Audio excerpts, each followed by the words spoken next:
Hello and welcome to another episode of Never a Straight Answer, the podcast that aims to cover a wide range of topics from conspiracy theories to popular culture and news. I'm your host Gaz, and joined in the studio, he stands for truth, he stands for justice, and the Never a Straight Answer way. It's Mr. Taylor. Yeah. Thank you very much. Whoa. Hello, and welcome to another thrilling episode of the Never a Straight Answer podcast. Yeah. Thanks for joining us, new listeners and repeat offenders from around the world. We love you. Yeah. Welcome to the show. So, it's been our second birthday. It is. Happy birthday. Yeah. We're in a party vibe. We are. Yes, indeed. Two years old. Lovely. We're like toddlers. Yeah. We're just learning. We're just learning our to put first it in a word. now. We're getting there. We 2 are. years down. Yeah. Can't wait for what year three's got.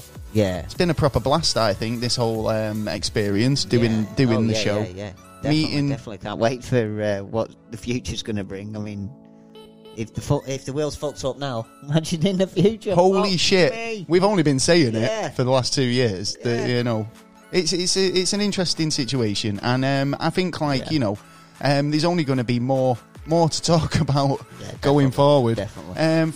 The interesting people we've met. As well, to be honest. We've had a number of guests on. We have, yes. Especially since Oh, lockdown. been great, We've man. spent a bit more time. And I worked it out. We're averaging at one a month. Right. Yeah. Yeah. On the old guests. Yes, so, we are. and we welcome people to get in touch if you want to talk about an interesting topic or you've got a story you want us to discuss. Or a celebrity guest email to send me. We'll go and try and bring someone in. Oh, we have been trying to bring people in. He's been hard at it, I'll tell you that, and I think we will be at some point. Yeah, get somebody, I'll get someone. some interesting folk in. I'll kidnap him if I have to. He's going to kidnap him. Yeah. Somebody asked for Bob Lazar. Are you going to go and kidnap Bob Lazar? I've actually tried to get in contact with him, and he doesn't actually do it anymore. I don't do interviews, darling. But I remembered that years ago he didn't, because he stopped it for I think it was about 20 years. But then when he come back out with the film and all that. Oh, yeah, because he brought his movie out and he obviously had to publicise it and all the rest of it. But he was sick of the same old questions and that, so we did it for. Tell me about more Roswell. time. Tell me about UFOs. Tell me about. Of course. And then this is it. I think you can bamboozle famous people, because they probably get the question. Yeah. So if you ever meet somebody you kind of got a respect for, rather than asking them the obvious question, ask them something really random. Yeah. And they'll probably go, "Oh, actually, I weren't expecting that. You'll probably get a better conversation out of him. Yeah? I think so. I think you will. Yeah, you probably. Yeah. Do you fancy a break? Yeah, a pint. You're fun. You are. Yeah. How's it going? Yeah. Fancy and then you coffee? find out he's a nub. Fancy coffee? They always say fancy don't coffee? meet your fancy heroes. Coffee? Don't meet your heroes. Yeah, they always say don't meet your heroes because you'd be disappointed. I've met a few. Some are nice. Some are. But have you sat down, had a good old chinwag? Sat down with a pint. He told you, his first kiss. Do you know what I love? I love when you go to stuff like Comic Con and they're like, you can talk to me, but it'll cost you $25. To talk to you? You get talk to you now. Get a signed photo. No, you can say hi and get even an autograph at Comic Con cost you money. Seriously, it's like a cash revenue for these guys. They go out, they were in Babylon 5. They get to go out and sit in a fucking booth for an hour. Going, you want an autograph? I was in Babylon 5. Dress myself as Deadpool or whatever and just stand in the corner with a load of $5 here and out. Ryan Reynolds has made me laugh this week, actually, talking about Deadpool. He actually he's just posted his own streaming service with one movie on. What? I can't remember which movie it is. It's a Ryan Reynolds movie. It's just the one. Do you know what? It would have been funny if it was Green Lantern. It's not. Yeah. I don't mind that movie, actually. To be honest, I've got it. I've watched it. Terrible. When it was boring, I wanted to watch a film that, was different. But I think many people wouldn't agree. Even Ryan Reynolds at this point. Do you know what I mean? Well, true. He has said it. But I just find him so funny. The guy. He just, he's got character and he's got the mouth with it. He's loving it, isn't he? Yeah. So I had a bit of an interesting one last week, right? So my brother sends me this picture, right? He says, check what's just landed in my back garden. Oh, yeah. And so I said, I'll have to come round and have a look. So went pop round. We had a barbecue. Yeah. And he's like, oh, I'll get you that thing.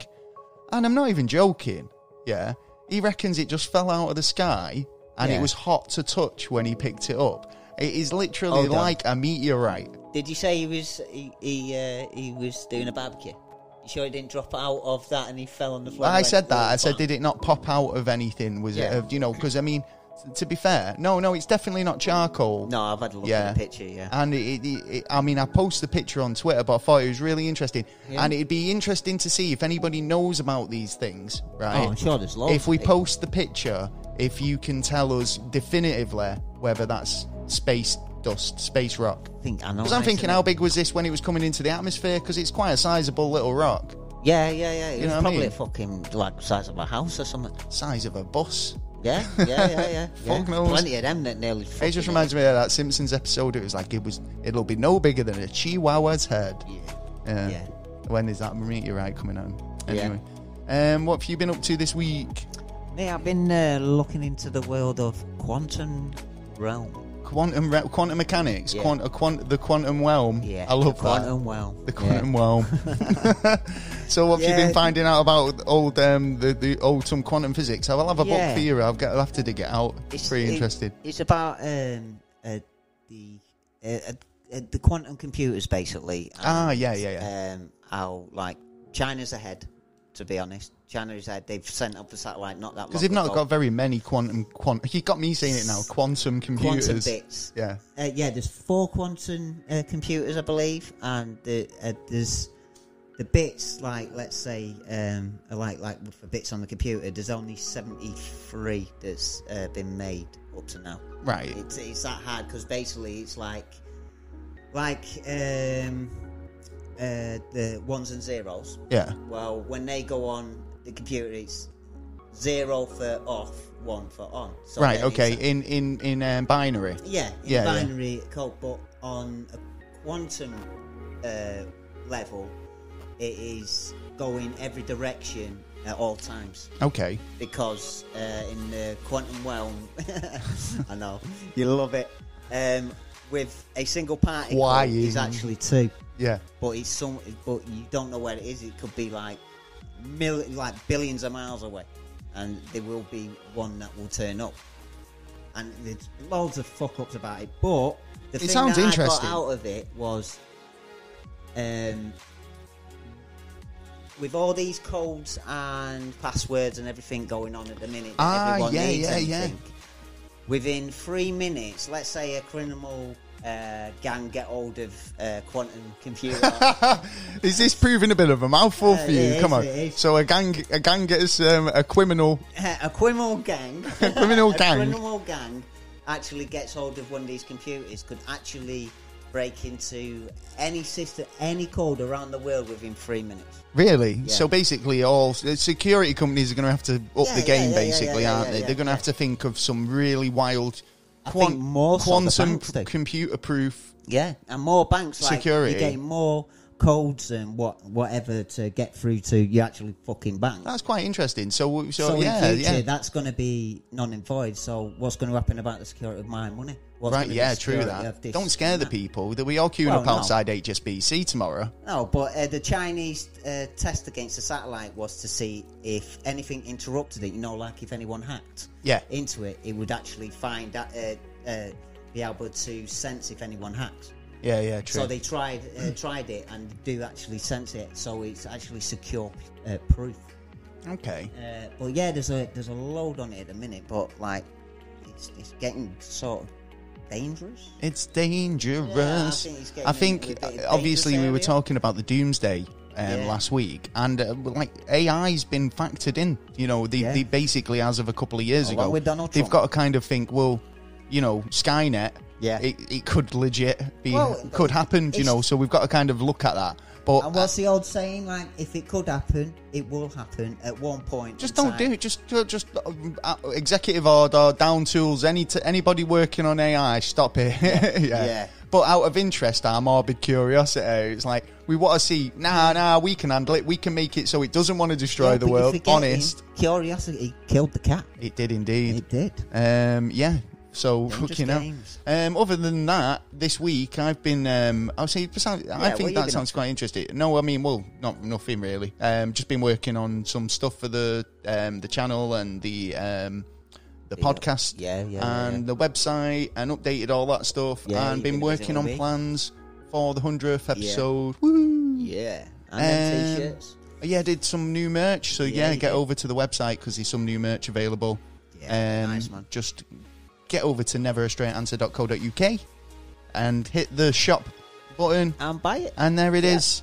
They're ready for your fashion fucking.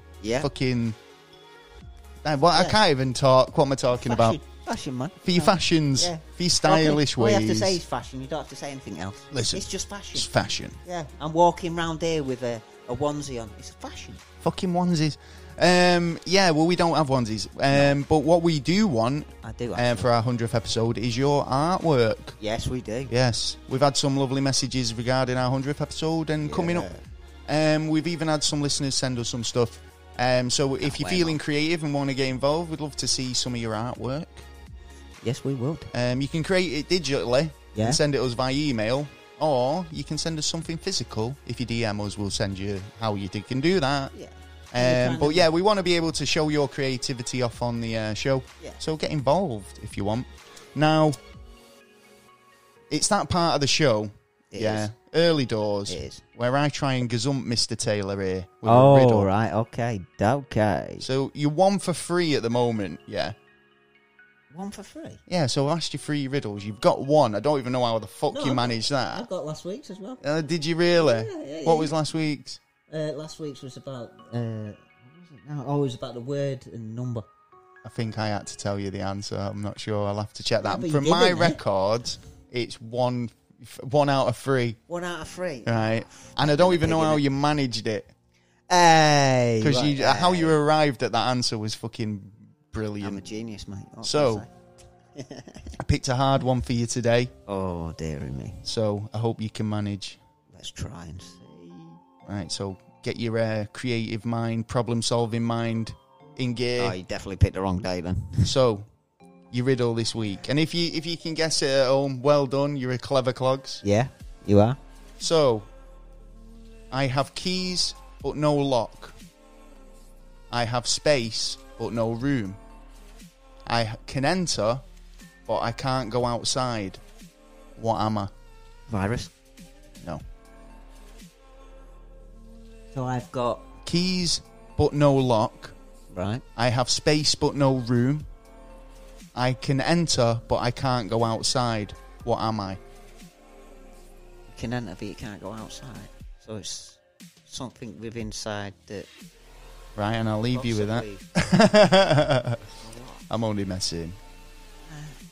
What are you thinking? Come on, give us a clue. Is it a key in a box? A key in a box? No. Yeah. No? Okay. Now think it through. Yeah, but you know how deep I like to think in. I know, that's what I mean. You don't have to think too deep, or I might know that you think too deep and thought you might try and zig. So I've zagged. Oh, who knows? Clever little fucker, you aren't you? Hey? Trying to be a little spark box there. Okay. Well, you know. Right, so give it me one more time. Okay. I have keys, but no locks. I have space, but no room. I can enter, but I can't go outside. What am I? Is it like an emotion or something? No. Right, well, anyway... Yeah, moving on with the show. If we'll reveal the answer at the end of the show. If you can guess it, well done. If you can't, hang on there. We'll let you know what it is later. Otherwise, it'll be wrecking your head. Well, we were contacted by Ian, who tells me he lives in a small town in West Somerset, which is southwest England, and he tells me there's many reports of big British cats. Yeah, there is. Now I've heard a few of these. The Beast of Bodmin springs to mind. Oh yeah, famous one. Local folklore of the Beast of Exmoor. Yeah, I've heard of Exmoor as well. Yeah. So the United Kingdom has been home to a rumour of free roaming big cats prowling the moors and wild places across the southwest. Some have entered folklore, such as the Beast of Exmoor, and had become infamous in the late 1970s when sightings and claims of slaughtered livestock. Habitat has to move. Basically drew loads of cryptid hunters to the area. Now, during the 80s, there was a large...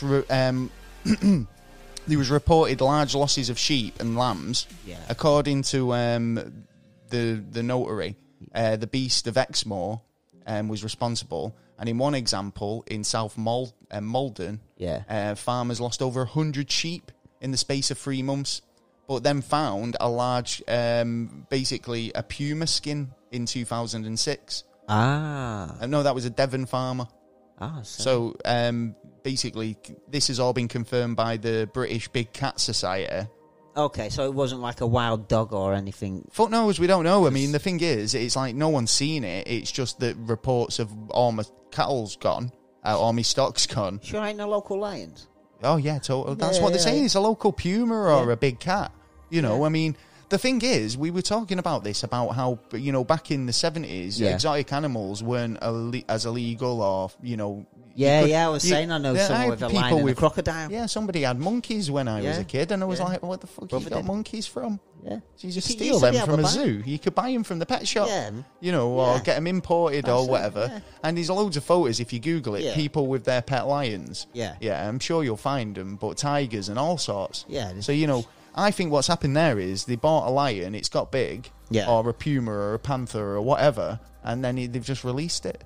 Yeah, I think that was one of the problems. And now they live wild. Plus, they were getting rights then. Breeding with like, feral ginger toms. Fucking hell. Making a hybrid of super cat. Jesus. Yeah. Who know big what a dreamies is. But we'll tear your leg off for it. Why don't we do that? Go around the woods with the dreamies. Shaking you know it, going, shaking dreamies. Come on. Buzzy, buzz, buzz. If this stuff's that good, you're going to go... Cats go wild for it, exactly, so big cats are going to go wild for it. Bit of catnip. That's fucking hell. Knock it to sleep. Come on, man, we got a party going on. That's some catnip, that's man. all you have to do. A party for a big cat and it'll turn up. There you go. Well, crazy cat. There's lots of other stuffs going on around South Somerset or West Somerset. Like what?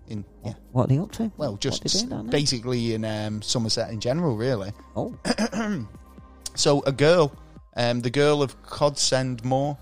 It's a true story about a 16-year-old girl named Molly Phillips, who disappeared in autumn 1929. She was on her way home from the farm where she was working and was basically going to visit her aunt. It sounds like a bit like I was off to visit my grandma. It sounds like Red Riding Hood. Yeah, that's what I mean. Yeah, Big Bad Wolf. But she never made it. She was never seen again. So they just vanished. But there's also loads of paranormal happenings and odd stuff going on. I found this about the Wookie Hole Mill. Oh, yeah. It's one of Somerset's most well-known spots for hauntings. Most haunteds have been on there in the series. Into the limestone caves. The caves are extremely old and have been used by humans for around 45,000 years. One of them. So obviously it's been well used. It's seen a bit of action. Yeah, just a bit. Also known as the Witch of Wookie Hole. There's a legend there that local basically says that there's an evil witch who has turned some people into stone. Whoa, you better watch it around there then. Yeah.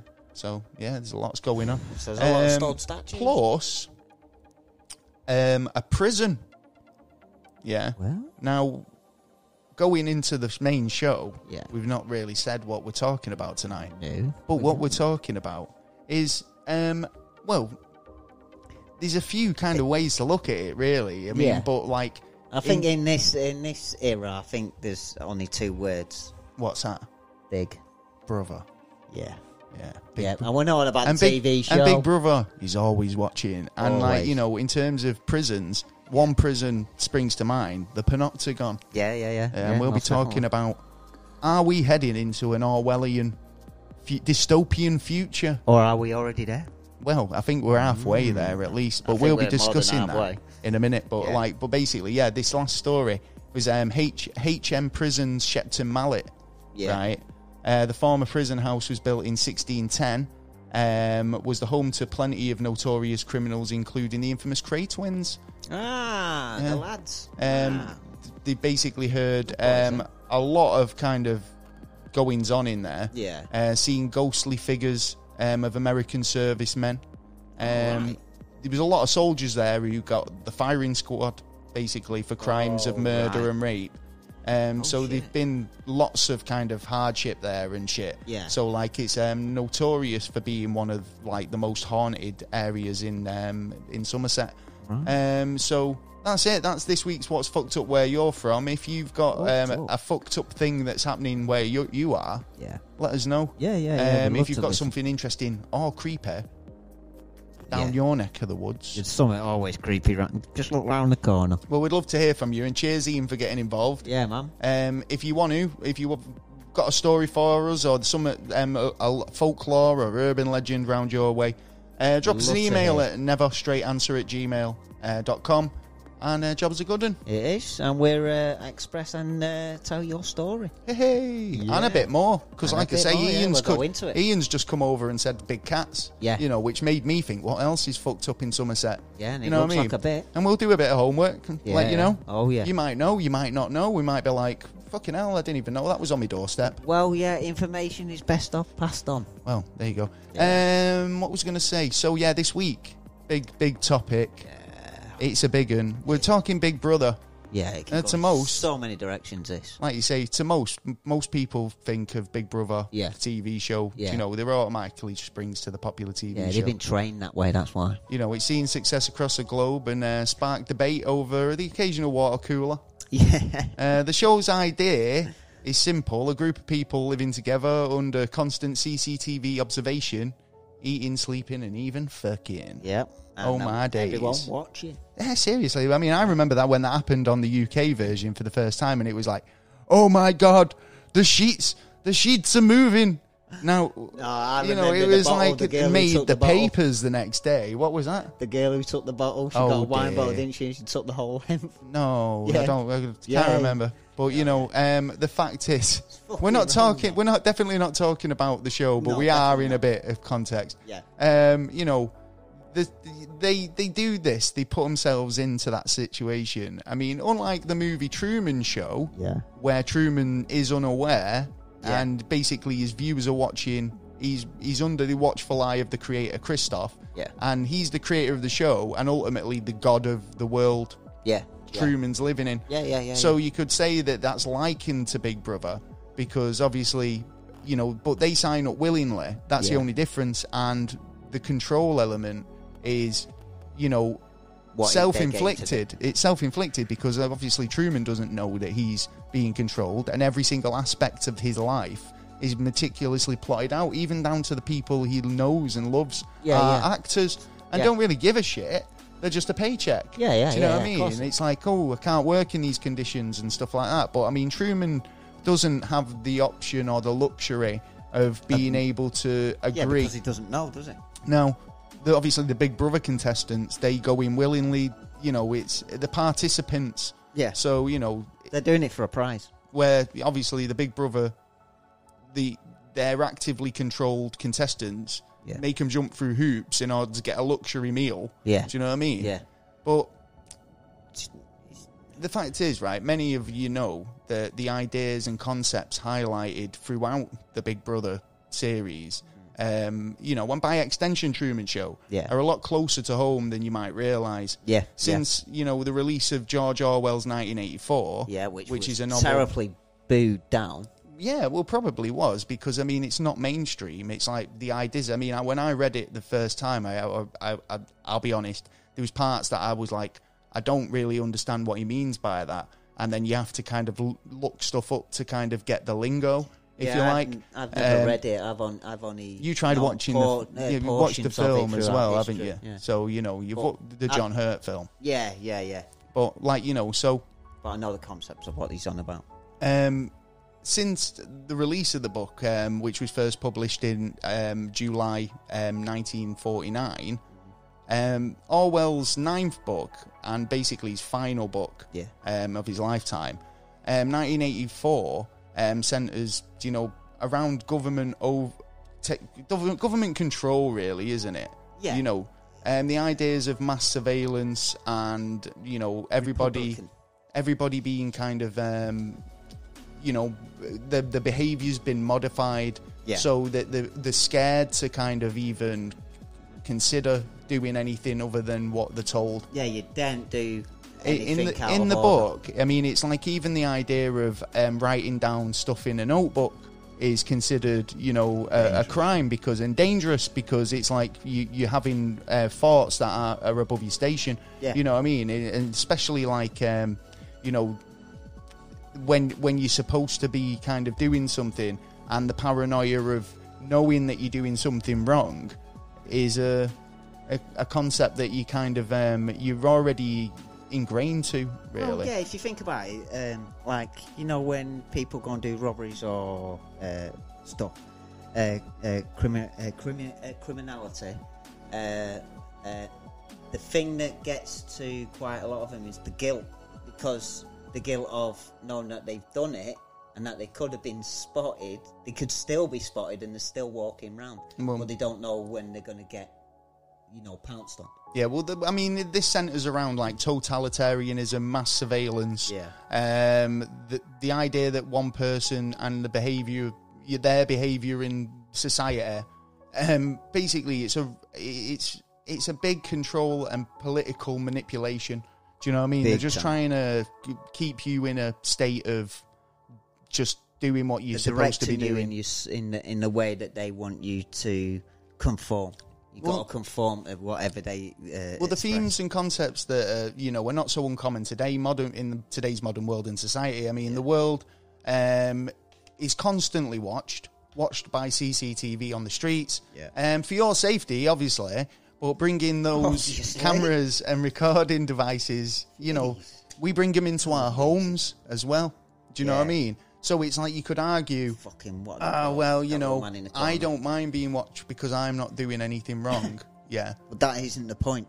Which they always turn around and say, well, if you've got nothing to hide, but what about my privacy? Well, what about I can do whatever I want? I've got the freedom to walk around my house in the nude if I want. Like, but it's the like fact you having a is, shower. it's like, you know, the idea now is that you bring in the CCTV into your home. You've got webcams, you've got Alexa, you've got Xboxes, you've got TVs, you've got even your microwave is on the Wi-Fi now.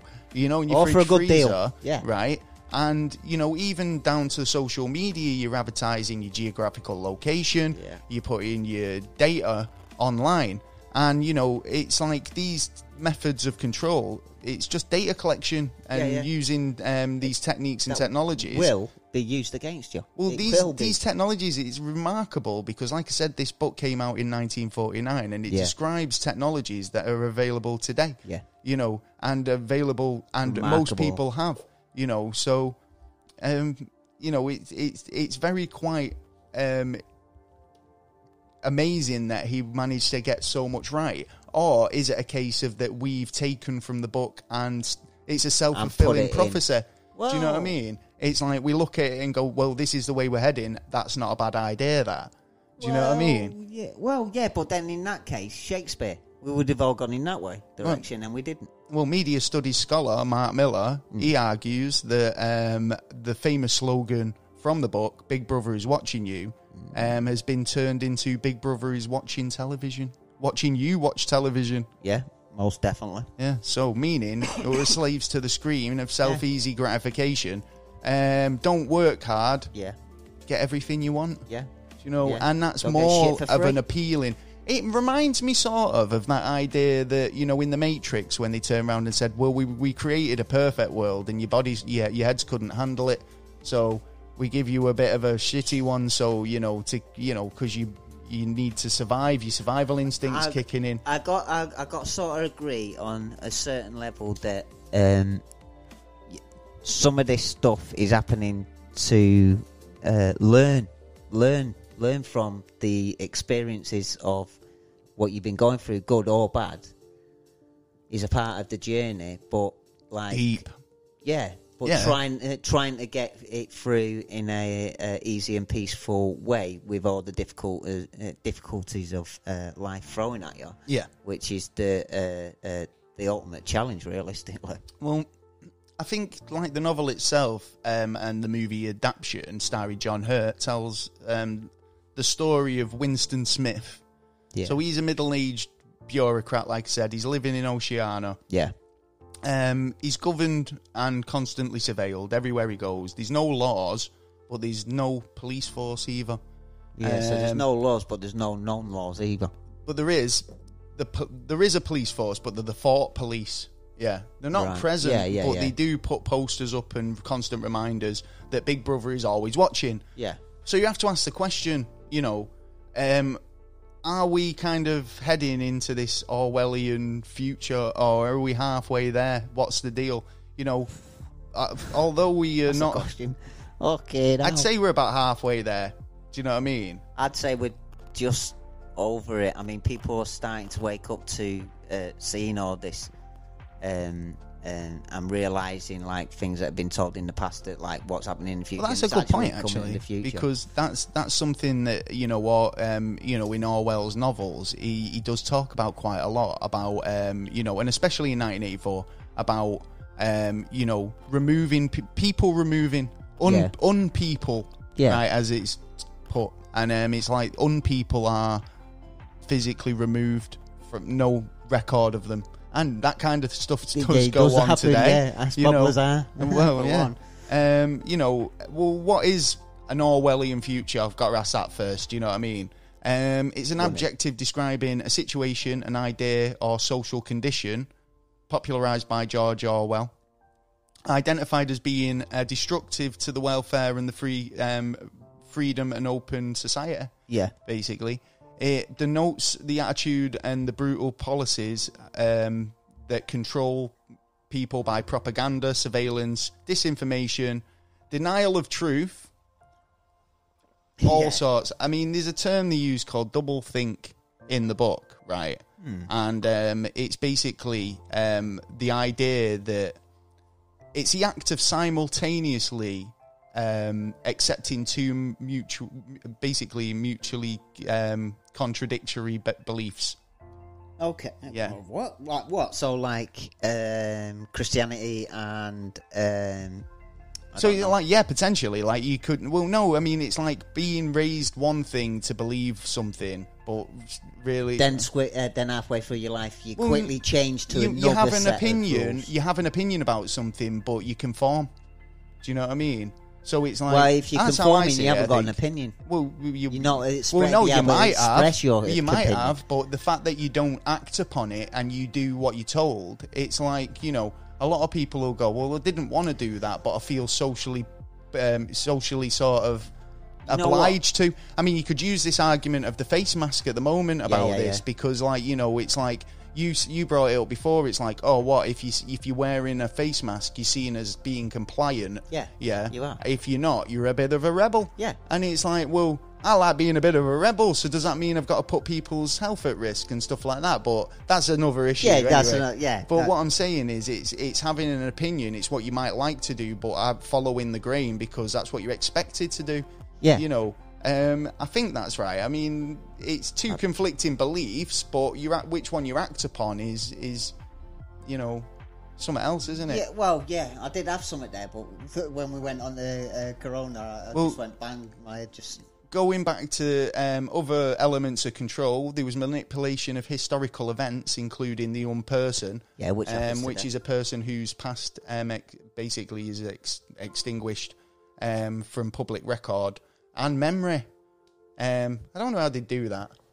Well, no, you go around hypnotize, get Darren Brown in. It's like, Taylor never existed. But you could only do that to a certain degree because you can't make someone under hypnosis kill someone. As far as it doesn't work that way. It works on your conscience, that you're willing your conscience to do stuff that you would normally do.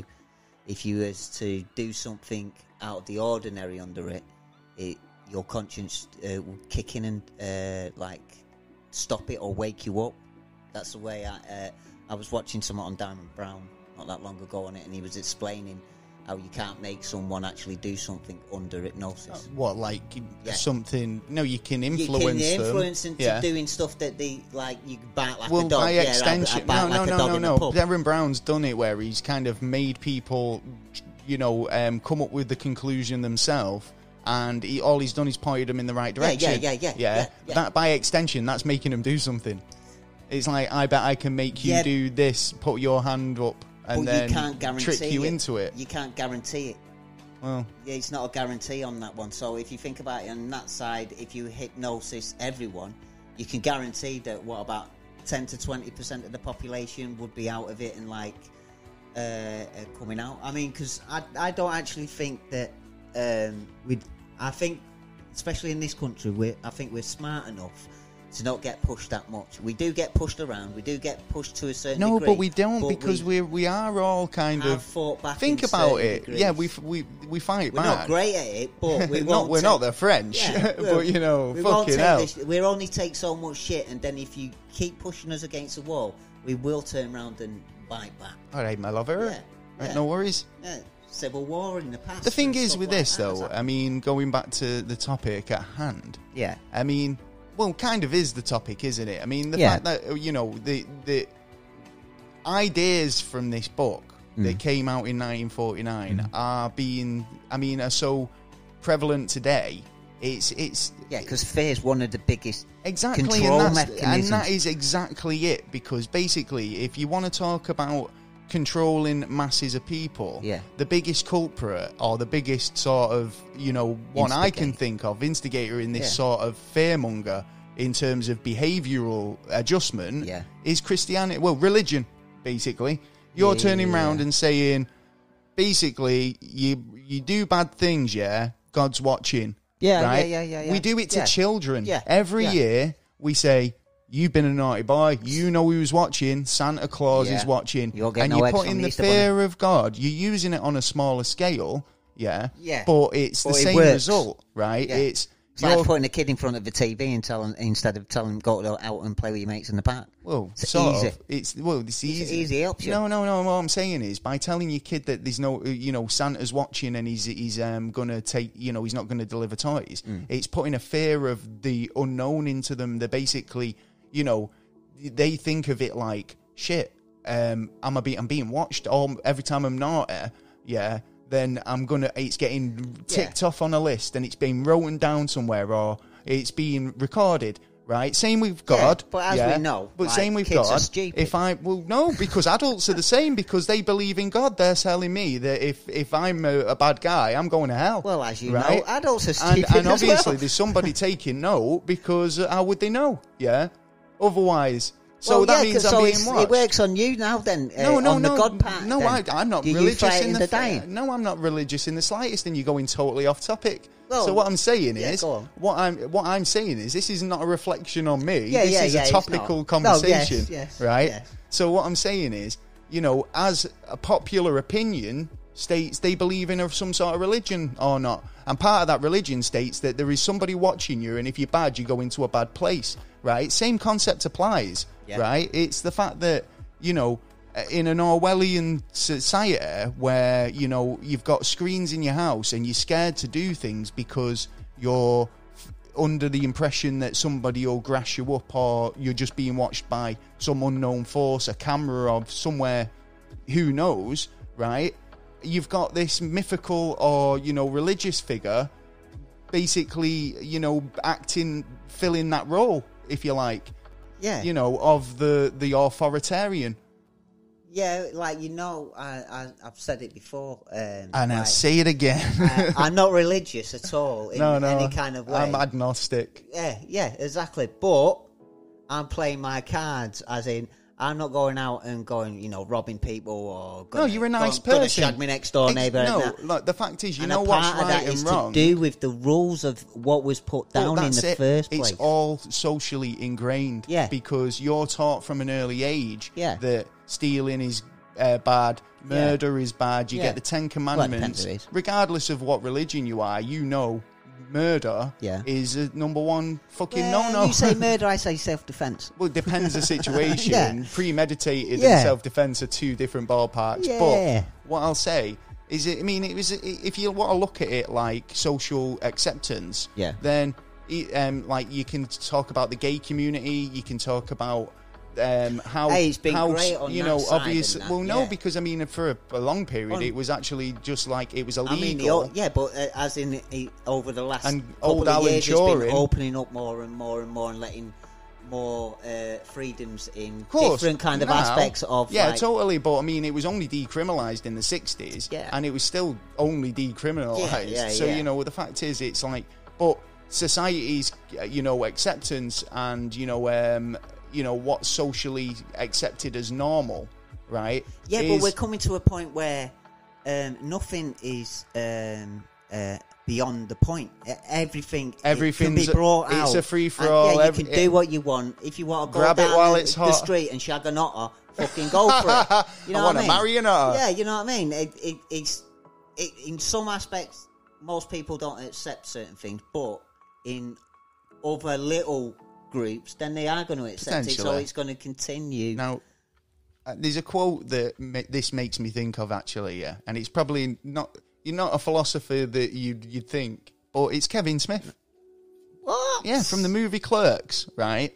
So, talking about honesty through paranoia, right? There's a scene in it where Dante, the main character, is one of the clerks who works in this shop, right?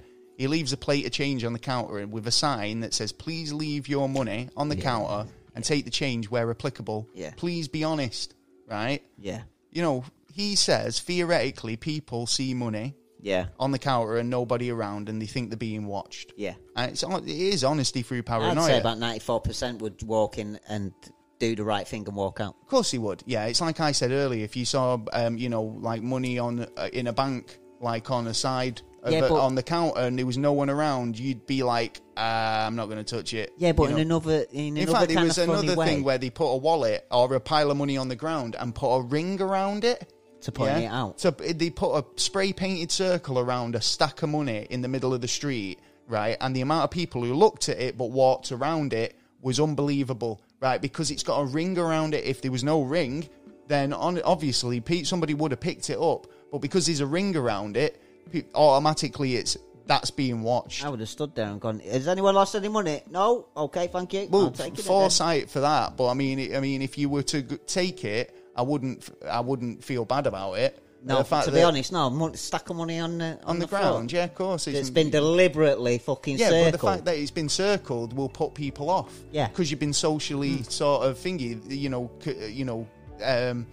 conditioned to think, mate, sum it up here. Yeah, well, this isn't normal. Yeah, so therefore, I'm not going to touch it because I don't want to get in trouble for it. Yeah, basically. But that's a funny kind of way, actually, that it's worked on acts of crime as well. As in, people in the past would have actually jumped in if they saw a bloke smacking a woman.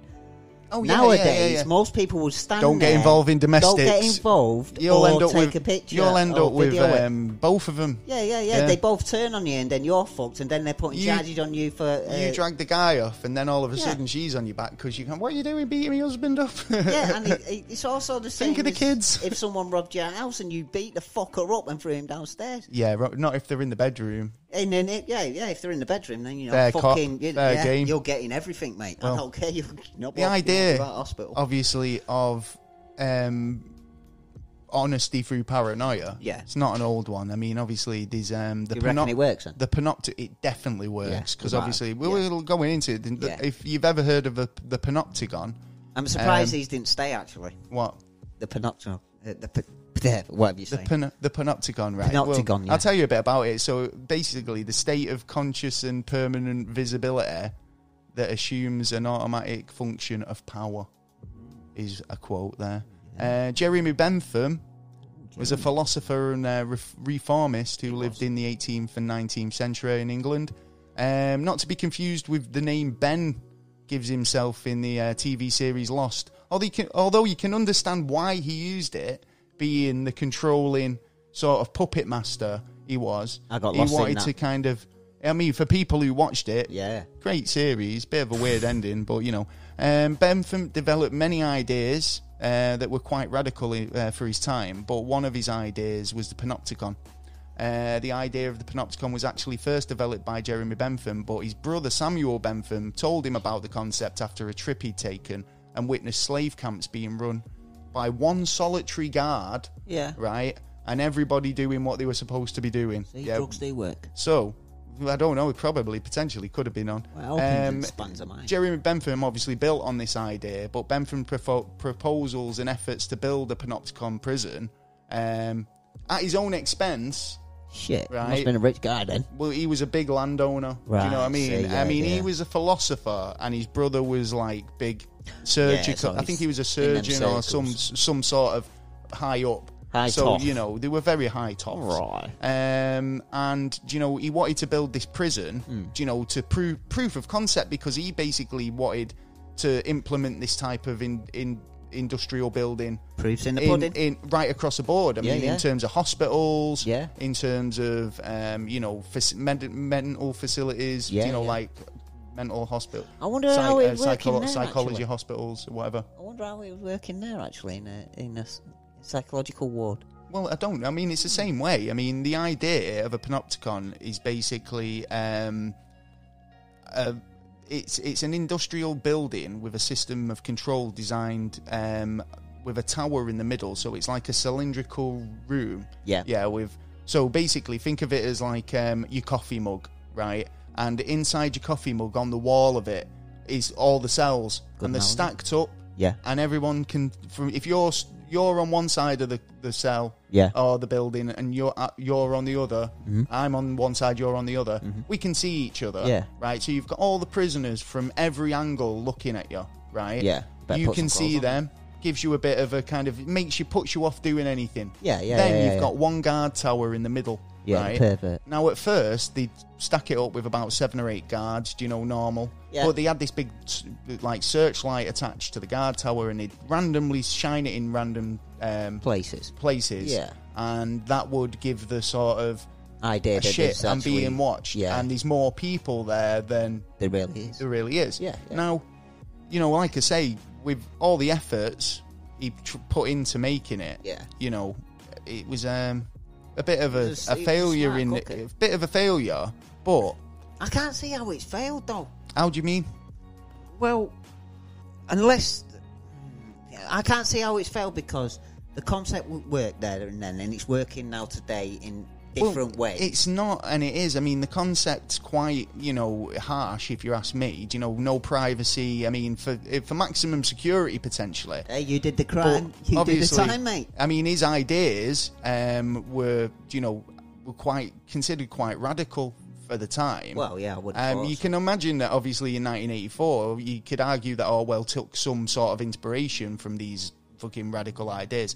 But the concepts of the design is to allow all prisoners of to be kind of observed by one single guard. Yeah. Without inmates being able to tell whether or not they're being watched. Not only to say that it'll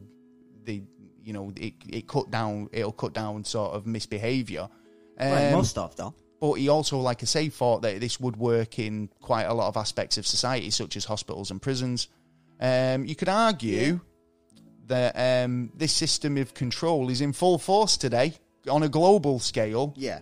With CCTV and surveillance, such as the interception of phone calls and emails. Yeah, little spy in a corner as well, your TV, your bloody phone. It wasn't so long ago we were talking about episode 62, RAF Menwith Hill, the world's most secret spy base, which is known for joint operations with the US to gather information. Yeah, it was genuinely checking emails, tapping phones. Yeah.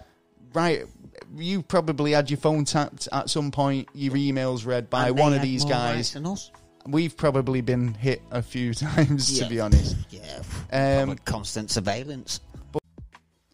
So the concept of honesty through paranoia is not a new idea. The panopticon, for example, is an idea of use of those control concepts to keep people guessing, am I being watched or not? Yeah. But the panopticon effect by Paul Michel Foucault, he's a French philosopher, and he refers to surveillance and control mechanisms that weigh on society, those who lead to established norms and disciplines. However, the surveillance and control mechanisms on society are much more imperceptible. Yeah. Okay. So Falkirk basically says the effects that somebody's always being watched and being controlled, and so always watching you and always controlling you. Yeah. As most conspiracy theorists probably would agree with, to be honest. Definitely. The way he puts it is quite interesting because he says, like, a handshake, for example, right? Society's normality, but Falkirk argues that the norms are just a way of saying socially accepted. He says that after the, Black Plague, normality changed in a way that readjusted the norm, right? Much like it's happening today. Yeah, we've got the new normal. But it's like, is the new normal the normal forever? Or is it just a couple of kind of an adjustment? Yeah? Or is it a next step in changing our perceptions and views and what we accept as socially acceptable? Yeah, do you know what I mean? All of a sudden, there's a fear behind, like, hooking up or, going round to somebody's house because you might catch this virus. And I mean, the idea that, so we're being socially conditioned. I mean, like a handshake, for example, you're going up to somebody and saying, like, you instinctively put your hand out to shake that hand. Yeah. Because you've been told that that's what you do when you greet someone. Yeah, because it was an old... It's what the knights used to do. Well, it's the educational system, isn't it, really? It just gets passed on and then used as something else, and then as they've used it against... for them to actually progress. Well, yeah, I get where you come from. I mean, what I'm saying is it's more like where, over the years, that it's become the accepted greeting. You know what I mean? Like, you can put your hand thrown out, in a different term of what it was originally like, for. Ew, what you doing? What you doing touching me? Yeah. Whereas now, that's probably what you'll get. Yeah. Which kind of points us in a direction of, being more cautious about choosing partners, about dating, about being more socially active, which obviously is kind of one of those control mechanisms of in 1984 that they kind of have a say in who you should procreate with, who you'd be a good match with. Let's get the government involved in a relationship. Like, weddings are not that enough. But weddings have been coming down and more bloody divorces have been going up. I think it's just basically like an outdated concept. But every educational system is a political means to manipulating or modifying your approach and decision making throughout your life. With the knowledge and the power that carries with it. Do you know what I mean? It's like you learn stuff in school that isn't taught. Stuff like social skills. It's like these kids in school who have good social skills, but then these kids who thrive in it. I mean, and then these kids who are really bad at it. And it's these sort of things that you learn as a child that aren't the education taught in the classrooms. It's stuff that is just kind of playground acceptable behaviour. And like I say, you're punished and you're told and you're saying that's naughty and you've misbehaved, or praised when you've done something that is socially accepted. That you feel good about yourself because you've just had all this attention for doing something good, that you'll do that again. But it's that argument of what's socially accepted and what's not, because at the moment, everything, you could go around... Not everything. You could go down the road and fuck an otter and you get away with it. I think you've said that before. Have I said that before? Yeah. I can't remember. But, like... Have you got fucking... I told you he was into some dodgy porn. Mind control, mate. Mind control. Well, despite Bentham trying to build a lobby for the prison, the Panopticon, in the end, it was never built, like I said. He came close, but it was no easier, to do it. I mean, they wouldn't accept the idea of having one guard. And obviously, the fact that everyone's being seen, it was a bit of a dodgy idea. But the fact that... in a business sense, I would have thought that would have been a great idea. Well, there's two ways of thinking about it, isn't there? There's the philosophy of that we were all kind of... It's already in our our DNA to be that way, you know, to kind of to feel like we're being watched and kind of want that disapproval, to be good people. I don't know if it's psychology or it's some puppet master pulling the strings. It's sort of like reverse from a prison, because instead of we putting prisoners we don't need to be in prison. We're becoming more and more the prisoner as the technology comes out. We don't need to be in a prison to be in this global surveillance. It's like we are in this idea of you do something bad, you're being watched, you're not going to get away with it. CCTV is in every major city in the world. And if you want to go anywhere in London, for example, you're going to be on camera for most of the day. Not even that. Did you hear about the lampposts that the MI5 were going to put bugs in lampposts because people were hanging around lampposts? Yeah, you know what I mean? And it's like, hey, what's going on there? We'll get that notorious lamp stealer. And as you must have noticed, since the lockdown, and how many people have been raided and arrested, and people who've been looked for ages, like on warrants. Well, because you know where they are now. Yeah, exactly. They go in and got bang right. We'll get rid of the troublemakers, and all the rest will come. It's like he's on lockdown. We know where he is. He's been evading us for weeks. Yeah, it's like, where is he? He's at his mum's house. Shitloads of arrests, especially with that phone business going off. Well, there's basically, the idea that you've made me lose my place now. Oh, I'm sorry. You'll get it again. Well, there's actually, you were asking earlier, there's actually a couple of correctional facilities that did come close to the original panopticon design. With the circular shape, with the shape with the centre inspection tower.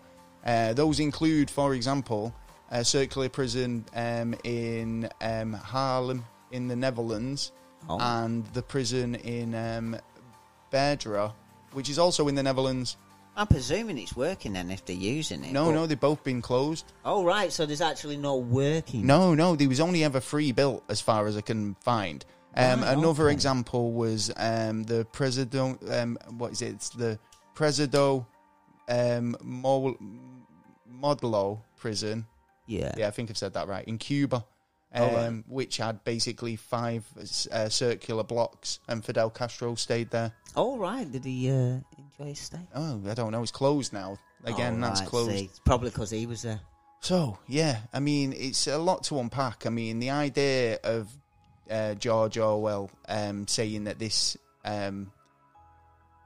future was where we were heading. You know, maybe it wasn't. Maybe it was all kind of science fiction to him, and he was just kind of thinking of the worst case scenario. Yeah, or maybe he did think the way things are going. This is, I mean, the worst case scenario. I mean, the ideas of Jeremy Bentham, and the panopticon idea was being used before Jeremy Bentham got it. Right? Yeah, he's only popularized it. So the fact that seems, and you put the panopticon into Google, and you will find Jeremy Bentham pops up, right? But Samuel Bentham found it first, and he found it somewhere elsewhere being used by native people of wherever he was, and using this method of control that is obviously. I mean, like I say, I think it goes back as old as religion, and it's something that's so deeply ingrained in us that we can't break away from it. It's too much like we can't accept that we're on to a good thing where we think we're being kind of controlled. When we are being controlled by ourselves, if anything, we're being controlled by society, right? And what's actually considered okay. I think if you want to go running through naked through a field of posies, you go ahead, whatever makes you happy, right? But I wouldn't want to be thinking like, I don't want to do it because I'm going to get watched. Do you know what I mean? Or feel like I've got to moderate my behaviour because Big Brother's watching. Well, I'm sorry to say, I know I have. I know I have. I've muddled. I've totally done it, and I think most people would say they have. I mean, you get rebels out there who are just like totally like, I don't give a fuck. Yeah. But Fuck the mass. I posted a meme the other day. Be like Pluto. Pluto didn't give a fuck. Well, yeah, so like true. fucking but way off over there. He's a nice little planet. So yeah, he got demonetized. He got told Dwarf he wasn't a planet anymore. Well, so yeah, these obviously all the prisons have actually closed. Yeah. Do you think it's a timeline that we're heading to in the future? Do you think this is somewhere we? I mean, the idea of kind of this level of control in 1984 is kind of so mind blowing that they basically give the kids incentive, like a bit like the Hitler Youth. An incentive to grass on the mum and dad if they express any thought of their own, ideas above the station, or kind of like, anything that goes against the supreme leader. You know what I mean? And it was like, I'm actually thinking a little bit out of the box, which this box I think you'll love. I think it's a good system. Go on. But have you considered that he time travelled to the future? George Orwell. Yeah, and went back and read the book. Well, he did write The Time Machine. Well, how do you know? I mean, there's a lot of speculation. A lot of speculation. He might have seen a glimpse. It could be a fucking good guess. I mean, it could be because obviously the technologies that are described in 1984 are very kind of similar to what we've got today. But then again, it could be, your self-fulfilling prophecy where they're saying, I got the idea from 1984. Without the internet, you could argue, fucking Star Trek invented the Motorola. You know what I mean? But in like without the internet, he could have been around influential people that's actually made him look like now. We're looking towards what's happening in the future and stuff, and we've got our own ideas of what's. Because our ideas of what's going to happen. Down on paper, and it actually. He said it fucking 70 odd years ago. Yeah, but what we say today, I mean, like what we've talked about, like the virus and other stuff that we've said before, and now it's like turning up. Yeah, totally. Yeah, we have mentioned stuff that have kind of been turning up that we're actually speaking about, but only like the listeners that we've got now are listening to what's there, but the information isn't getting further public. So there you go. All you need to do is tell a friend about us. Get them listening. Winning against the oppressors. Would you think it's a good system though? I mean, in terms of effectiveness of control, it totally works. I think it might not be able to work now because. No, it works now. Yeah, it totally works now. It's working now. What are you talking about? Not in that way. Not in the circle. Because we were sat in a prison now, and there was one guard. We knew there was one guard. Well, we wouldn't because it's the idea of the design makes it so difficult that you wouldn't know if you were being watched or not. And most people would wait till night time when it's a bit darker before they did anything dodgy. Someone, not if you were in the prison. I think it's more to do with human rights, the idea that it wouldn't work now. Yeah, I think but the idea of... But again, it's like, why do it on a small scale when we can get away with it doing it on a global scale? It's like they put... Like I say, put these systems as CCTV surveillance in for our protection. Yeah. And we have to drop a few kind of liberties if we want to... do this, that, and the other. Yeah, just to protect you. The amount they've been taking away from us. I mean, we had less rights this year than we did last year. And you can't even go out your house at the moment virtually. And it's like, they keep changing and swapping and changing all the bits and pieces. It's like, if we're not in a system of control at the moment, then we never have been, and he's got 2 years of legal. So the idea of, like, a future that's controlled by fear... isn't so far off the nose, man, because like I say, you've got fear of religion. Yeah. You've got fear of not getting your presents at Christmas. Oh, I want my presents. You've got your fear of not having food in the next day. Well, basically not conforming. I've said this before. If you don't play the game, then society cuts you off, right? Yeah. And you're on the scrap heap and you're basically going, oh, shit. And like you've got nothing to show for it, but you play the game, pay your taxes, and we fall into the trap. And you fall into the trap, And you can't, you want to keep that up because you want to kind of have a nice life. Some people are lucky, some people have to work for a living. Yeah. And the idea is, that it's this class of people who are basically, keeping the country afloat. Yeah. Because, obviously who was keeping it going when everyone was on lockdown? It was working people, you know what I mean? Yeah. And, When the rich, they were sat down smoking cigars. This whole thing has kind of pushed me in the direction that, it is a conformity issue. It's a conformity for a positive result.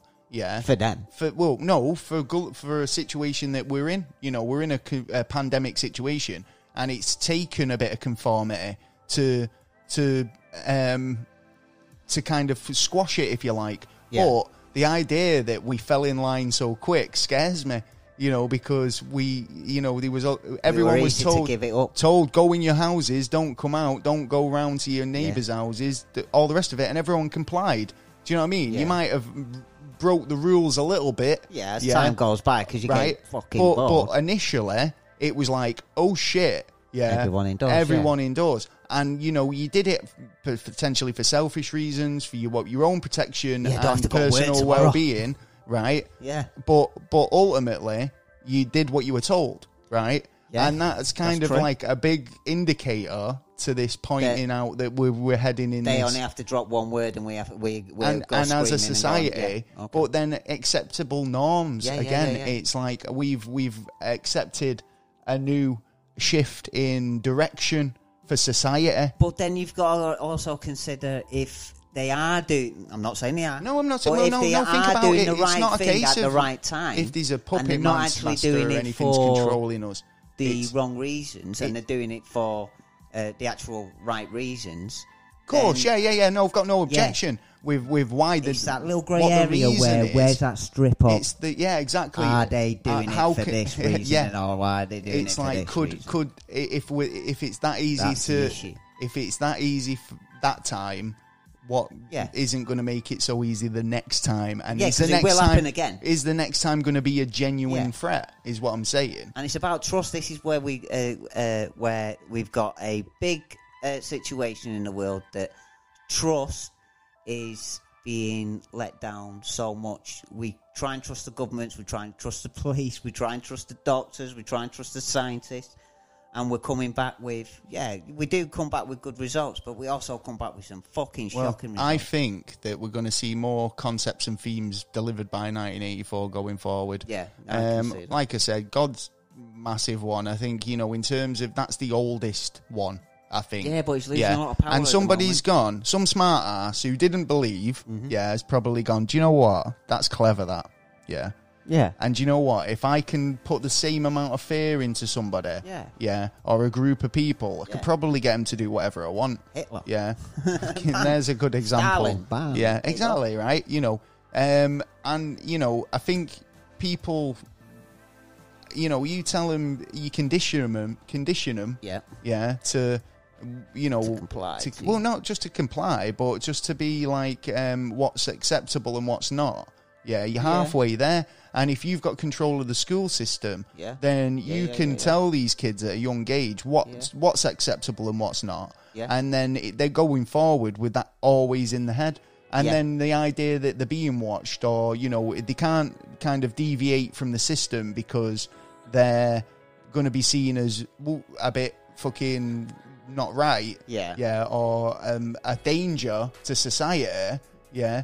But then you get to a point where, like Orwell, well, that's what I'm saying. But it is the government ultimately, because they control the forces, the police, the army. Yeah, so we're already controlled. Well, there you go. That's what I'm saying. And like you say, we conform. Well, what do you already think? Conform to. I've got some more bits and pieces here, actually, some interesting stuff. Yeah. They threw me into Cromwell. I think we do most of this stuff every day automatically anyway. I think in a bit about Jeremy Bentham, Yeah. In his will, right, Bentham requested that his body be preserved and put into what's called as an auto-icon, a task which is carried out by his friend, Surgeon Thomas Southwood Smith. Dirty. Yeah, for decades, Jeremy Bentham's body was on display in a corridor at Wilkins Building in the University Central so if you London. want to see a dead body, go down there. You can actually, yeah. It's housed in a wooden cabinet. Its head is made of wax, but the rest of the skeleton is actually Bentham. In his so he clothes. just had no brains. Well, no. Actually, what happened was, right, whilst the skeleton and remains are on the campus still. Yeah. Right, the head is out of public view. Yeah, it's kept under lock and key. Like the crown jewels, eh? Basically, yeah, because a rival college, King's College, one of their students stole it as a prank. Oh, go on, there, stole boys. Bentham's head. Oh, yeah. You found it then. They found it eventually, yeah, but now they keep it in a secure vault. Which is, I've got a photo of that as well, actually, and it's pretty grim. Have you? His face is all like mummified, but he's like he's still got hair and big, like, I think they put glass eyes in. I don't know. Yeah, they can't be real. Really, his eyes. Okay, now. It's weird though. Yeah. Yeah. So that was the topic this week. It was. What did you reckon? I reckon we've got some things to think about. And stuff to think about, man. I hope everyone enjoyed it. Can everyone sort their heads out, please? Yeah.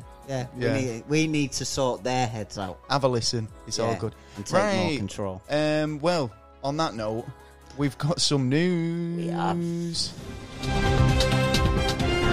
It's the news. Yes, it's the news. But before we go there, we'll do this week's answer to the riddle. Oh, I didn't even think about that. Do you want to have another think about it? Do you want me to read it out again? Yeah, read it out again to me. Okay. Can't let my brain get ticking. Smoke up. I have keys but no locks. I have a space but no room. I can enter but I can't go outside. What am I? So key no lock. Yeah. Space no room. I can enter but I can't get out. Got the Zen music on for you, so you can concentrate. Bit of Tai Chi, is it? Yeah. It's mellow, that. I know, yeah. Come on, crack on, son. I can't think. I really can't think. Right. I'm going to have to give it up. You're going to have to. It's a keyboard. Oh, you little son of a gun. I actually was going to say key on key ring. Well, you would have got it wrong. There you go. So it's a keyboard. A keyboard, right, there you go. Yeah. Well, I've got some news for you. Oh, have you? Yeah. Oh, beautiful. You'll like this one. Will I? So there was a bit of a mix-up on the phone lines the other day. GP surgery was confused for hot, sexy sauna club. What the? They mixed the phone numbers up. Oh, that's smart. Right. This GP surgery was getting a bizarre string of phone calls made from basically on the display saying that it was from an adult entertainment venue. Oh, yeah. The Aspen Medical Centre in Gloucestershire told Twitter followers on Tuesday that they were receiving an unexpected calls from liaison sauna clubs in Rochdale. It's likely to be from them. Blaming the error on the UK telephone system. See, there's been a lot of shit. There's been a few errors, hasn't there, recently? But isn't that hilarious? I mean, when you get in a Gloucestershire fucking doctor's office getting Rochdale sex club calls. It's like, funny. Hello, is Tina working tonight? Tina, is she on reception? No, you know. The clock ring. You know Tina. I don't know. Oh, no. I can't even. I just want to come to imagine your club. What happened there. It's a doctor's office. Oh, yeah. I'm into role play. I've been laughing all day. All these people ringing up. It's like a mad day. I bet they had. Well, it goes to show you how many people are ringing up if they're inundated with calls. Oh, yeah, that's true. Yeah, imagine getting rang up at the... They wrote another tweet. Basically, they got a good sense of humour. Yeah. Because he put, it's hot. In fact, it's hotter than a sauna in a club in Rochdale. If you get a telephone call from the Liaison Sauna Club, please answer before it's Aspel Medical Practice trying to call you. Oh, my day. Because obviously... Wait a minute. Then it got a reverse then. Wait a minute. They'd be getting phone calls going, yeah, I'm ringing up, I've got my pals again. Well, that's what I'm saying. Apparently, they were ringing up clients saying, no, he was coming up on the phone as liaisons club. Oh, my days. Yeah, like, so people were like, what the fuck? Oh, that's... So it was a reverse thing. Yeah. But do you know what I mean? They got their lines crossed. How the fuck did they get lines crossed? This day and age. BT for you, that. Yeah. Pull your finger out. Well, it depends where you're going, really. Well, I've got this one as well you might like. A beer company accidentally names itself after pubic hair. What? True story. A brewery in Western Canada was forced to apologise to unwillingly naming its beer product after the Mayora word for what's that? Is it the Mayora? Yeah. Word for pubic hair. Ah. So the hoorah New Zealand craft ale last year. Oh, it won. It won. Yeah. So they basically they started making hoorah in New Zealand. Okay. Yeah. It picked up the name. I think it understand basically. Hang on, let me get this story. The brewery picked up the name because it understood the word meant feather or fur. No. Yeah. And they got it mixed up. Well, yeah, it's translations, isn't it? Yeah, it's like they basically thought furry. Oh, yeah, that'll do. Feathery beer. Yeah. Light beer. Yeah, I'll have a bit of that. Yeah. Fur. Well, yeah. And but no, they worked out that the pubic hair. It's the Maori, isn't it? New Zealand Maori. Yeah. Yeah. So they've worked out that obviously it's the New Zealand. And they've already put a load of money in advertising and then setting it up and then made all the cans, man. It's like all the beer cans have got pubes written all over it. You know what? They may be worth quite a bit of money in years to come. Oh, of course, yeah. Well, maybe. Yeah, if you keep hold of a couple of tinnies. If you can get a couple of tinnies of pube beer. Yeah. Send them my way. Oh, I love the New Zealand folk at the moment. I'll keep hold of it for a while. Love the New Zealand folk at the moment, charting in the iTunes charts over in New Zealand. Yes, thank you very much. That. Thank you indeed. Love you guys. Yeah, man. And love our little islands. But you'd never catch me drinking a pube beer? No, I think I would. Would you drink a pube? I'll drink a pube beer. Fair enough. You got to but there's only one problem. I'm not really a beer drinker. Send us some pube beer and we'll give it a go. Yeah. Have you got any? I'm up for a pube beer. Got any news? Oh yeah. Someone sent a video on Reddit. Yeah. Where he was having a problem. He was finding that he believed that his front door in the middle of the night was opening up. Right. And then opening the door and leaving it open.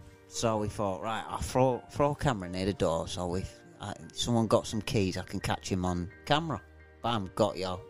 Because he was scared. It would happen like 7 nights on a row. So he's put the camera there, and at a certain time, as you know, the latch went and it opened the door. Right. But you don't see anyone there, but you do see a shadow.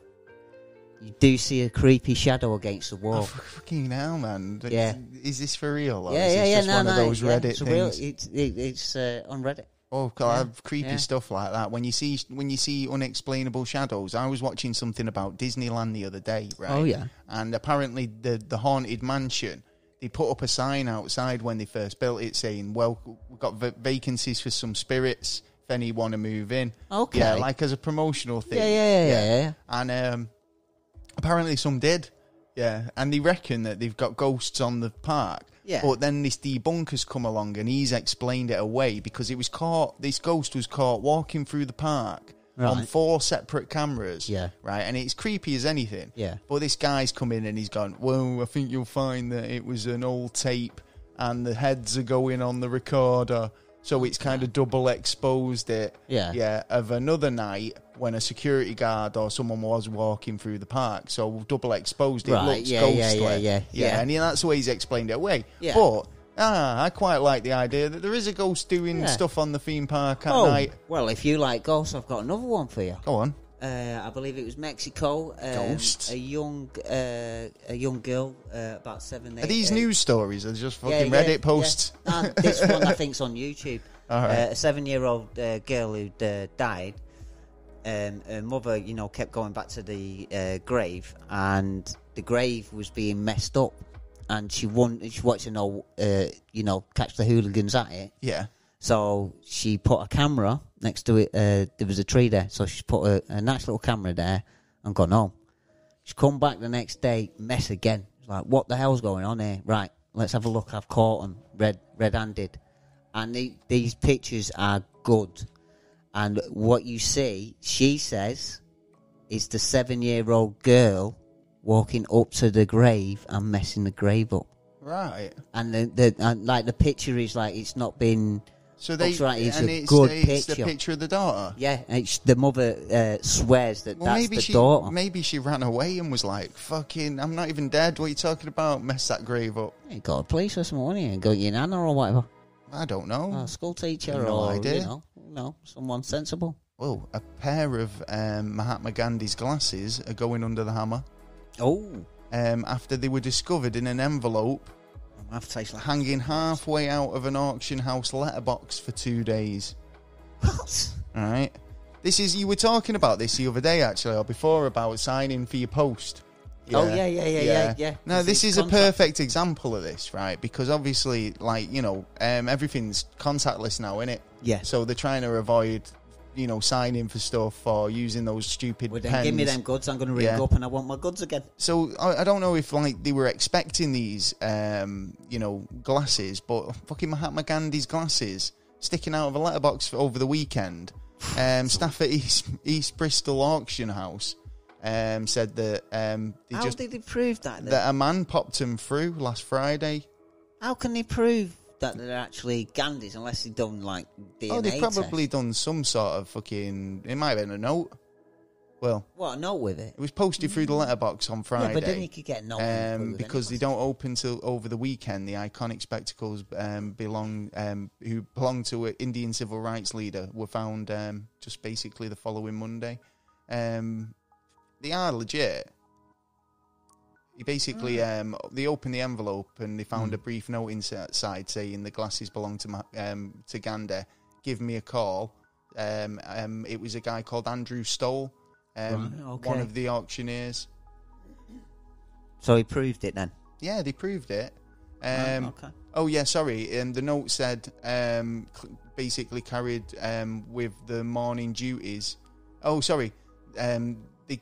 They continued that they just carried on with the normal duties until lunchtime, and then they gave the gentleman a call to see what his story was.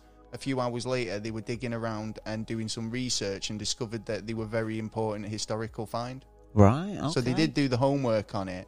They're told that they went for about 15,000. What? For a pair of glasses? Yeah, that's how much they're worth. About 15 grand. I bet you can't even see out of them. So, Scratch the fuck. What? I bet they scratch the fuck. He said he used to work. They belonged to. He acquired them. They belonged to the seller's uncle, who worked in South Africa and came across them some years ago. Basically spent some time with Gandhi while he was there between 1910 and 1930. So spent some time, spent 20 years with the guy. Do you know what I mean? Yeah. But he must have been close because obviously he ended up with his glasses. Well, yeah. So he said he was gifted them by Gandhi for helping him in some way or other. And then passed down the generations. Yep. Well done. That was a story from the Sky News. Yeah, thought that was quite interesting. Yeah. Mahatma Gandhi's glasses. I mean, what do you think you've got in the loft that might be worth something? Oh, do you know, have you got fucking... I don't know. I've got the Holy Grail. I've got the Ark of the Covenant, the menorah. Yeah. All that good shit. I got his crown, Fountain of Youth in my back garden. Oh, I found what did you find? I found a spear in the back garden. Oh, right. Yeah. It gave me some kind of powers. I just wished something and it just turned up. That's it. I pulled a sword out of a stone the other day. I'm Did you? Right. See? Have you got any more news? I have. I got some. I got the both a bit fucked, I think. Right, a video on YouTube's popped up. Right, as they do. Yeah, a man in Bangalore. Let me say this right. Bangalore. Bangalore, yeah. Yeah. Seen flying in the air. Oh yeah, you showed me this. Has he? I thought it looked paranormal. I'll be genuine. I had to watch it a couple of times. Yeah, he got caught by some wire as a vehicle was going off, and he got flung right up in the air and hit some lady. He hit the lady with 51 stitches between them. Really? Yeah. It looked like Superman flying it did. in. It was honestly, like, what the fuck's that? The way he kind of moves, it's like I say, it kind of almost looked paranormal. Yeah. Then when you kind of see it and what it is and what happens, it's like fucking hell, that's crazy. Yeah, I had to watch it. Like health and safety times. people. Yeah. Don't think there's any health and safety there. So where was that, in Bangalore? Yeah. And when did that happen? It happened this week. This week, yeah. Fucking hell.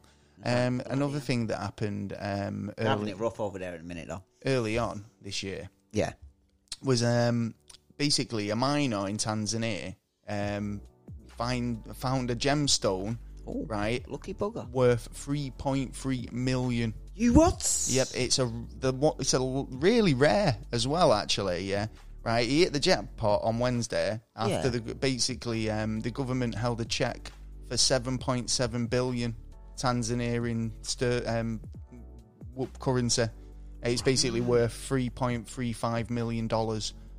It's the second largest Tanzanian gemstone ever to have been found. Ever to be found. It's like a dark violet blue gemstone.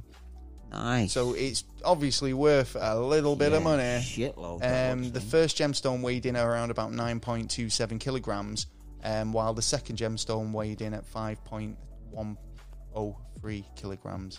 It's not too bad. It's not that far basically, it's a bit of a beast. That's nice. Yeah. I thought it'd be bigger than it really is, actually. Well, I mean, can say it's not between known, really, is it, for it? Finger and thumb.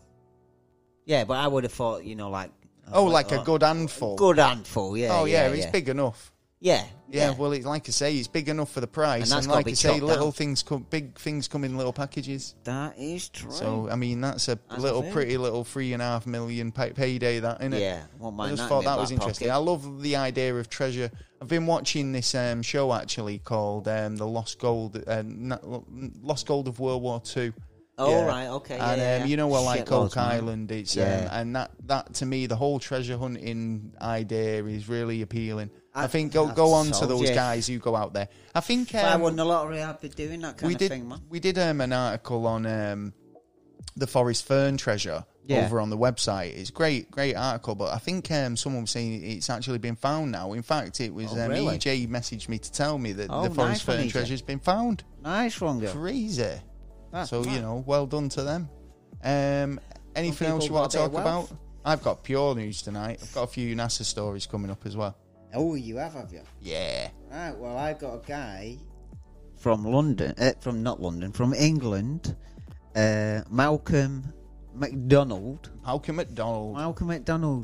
Sadly had a blood issue, and his winkle fell off. Oh, yeah, God, yeah. So... poor guy. Yeah, oh, yeah. Yeah, terrible, man. He still kept his nuts, though, so he on a day when your winkle falls off, that's a bad day. He had a little problem, he could still do something. So, he still had his balls, didn't he? Well, yeah, besides the point, right, go on. So, him and the scientists have got together and they've had a little chinwag. Yeah. And they've... Don't tell me they've grafted one onto the back of a mouse. Oh, no, even better. I'm pretty sure South Park did this. On his left arm. On his arm? Yeah, he's walking around with a cock on his arm. Excellent. But he's very happy because he's got an extra 2 inches. Yeah, he's got a smile on his face. Yeah. I bet he is. I would be disappointed that he weren't an extra 4. Yeah.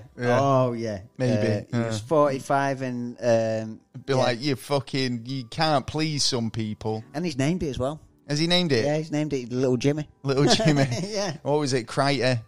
Yeah. Crichton from Red Dwarf. He named his, didn't he, Archer? Yeah, Archie. Little Archie and Little Jimmy get together. Well, talking about a couple of dicks. In the next couple of months, he's going to be taking off his arm and put in the right place. It's going to be, but that seems to, is that one of the first instances of sort of stem cell research? Because I know they've grafted.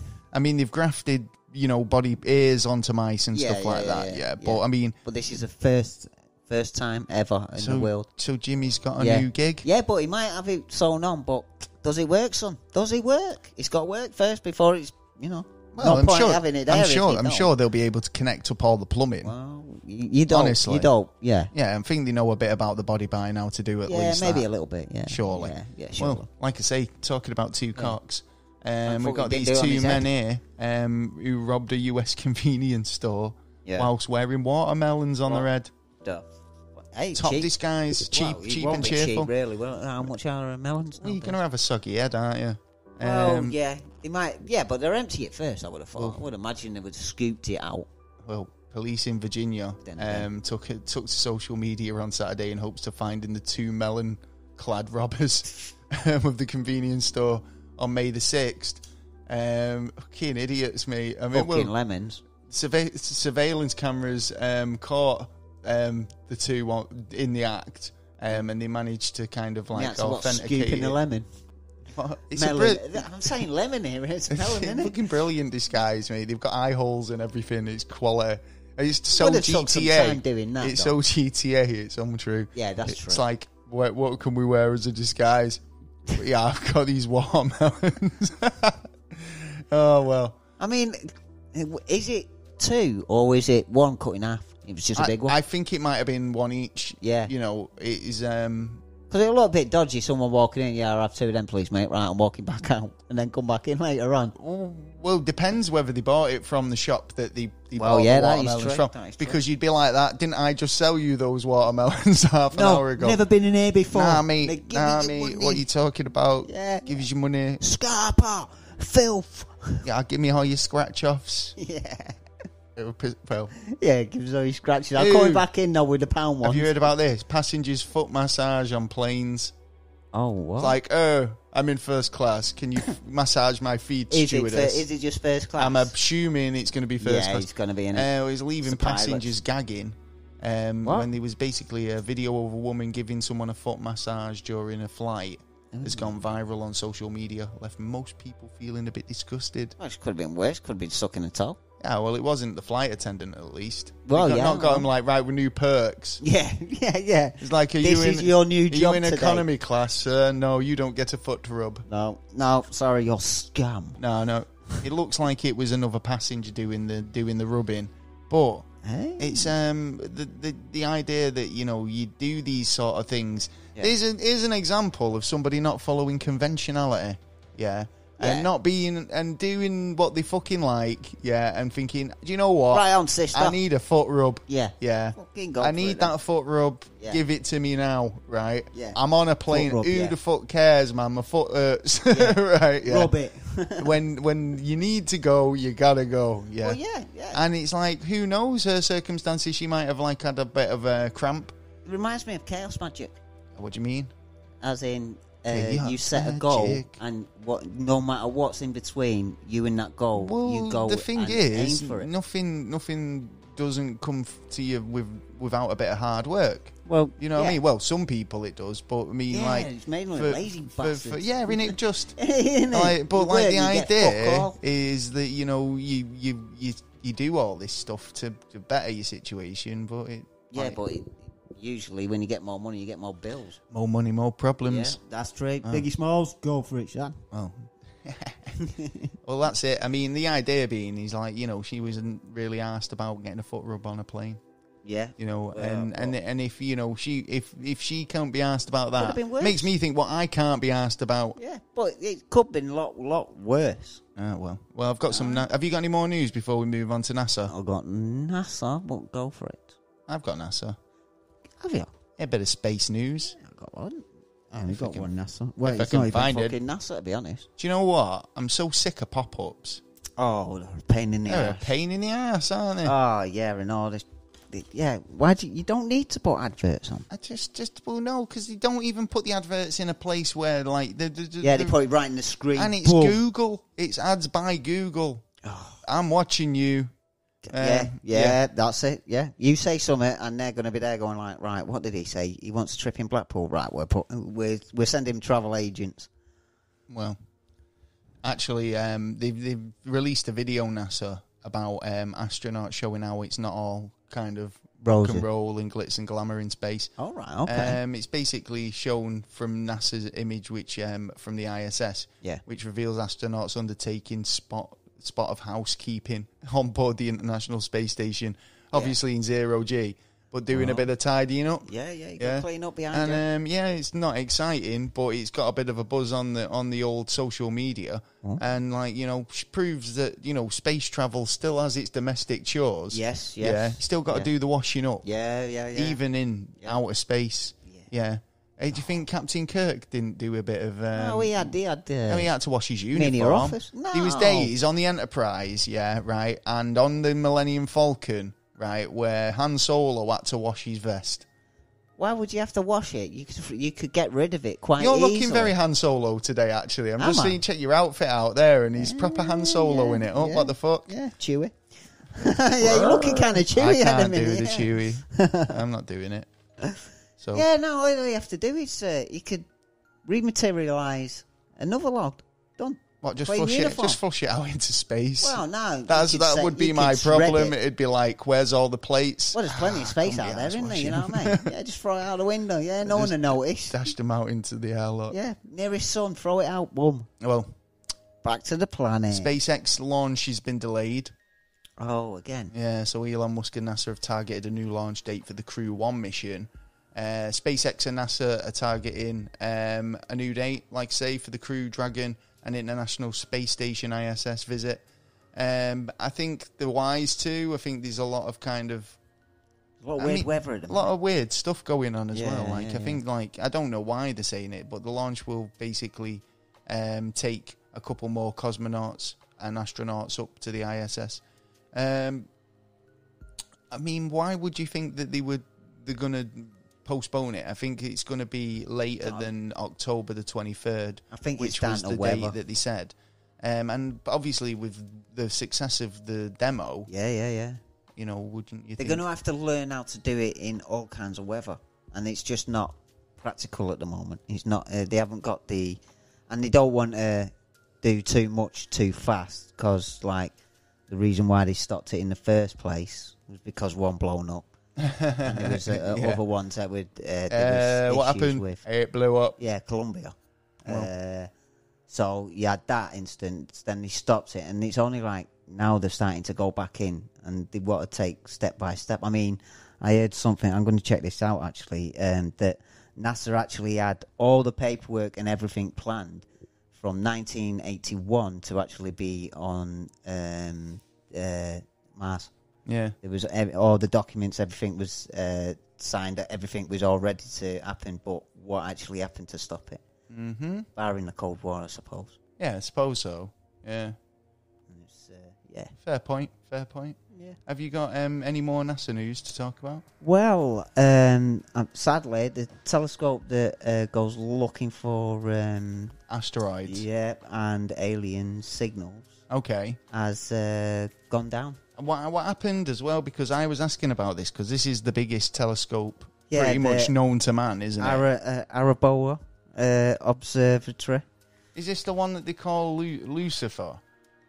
I'm pretty sure there's a big... It might be. No, actually, maybe not. I think that might be the one that the Vatican own. Is that one in the Vatican's the Lucifer one. Lucifer. Yeah, the biggest one they've got with their... why would you call your telescope Lucifer? Because that's their Lord. Crazy. Yeah, man.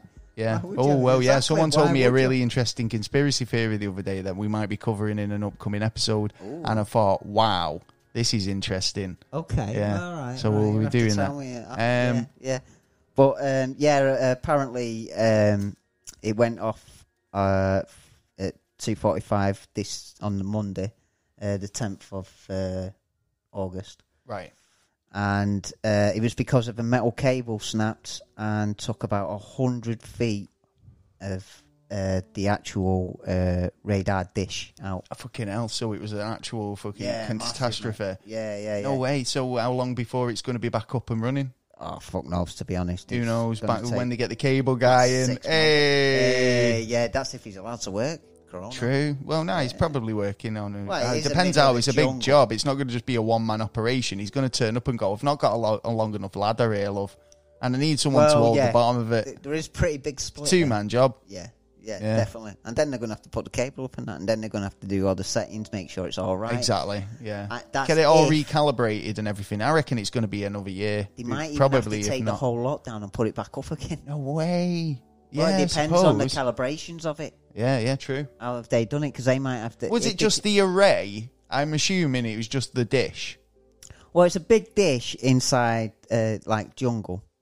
And it's been in like loads of movies, like James Bond. The dish is kind of separate to all the equipment. Yeah, so if the dish goes down, it's just a case of replacing the dish. I think it's not going to cause too much stuff in calibrating.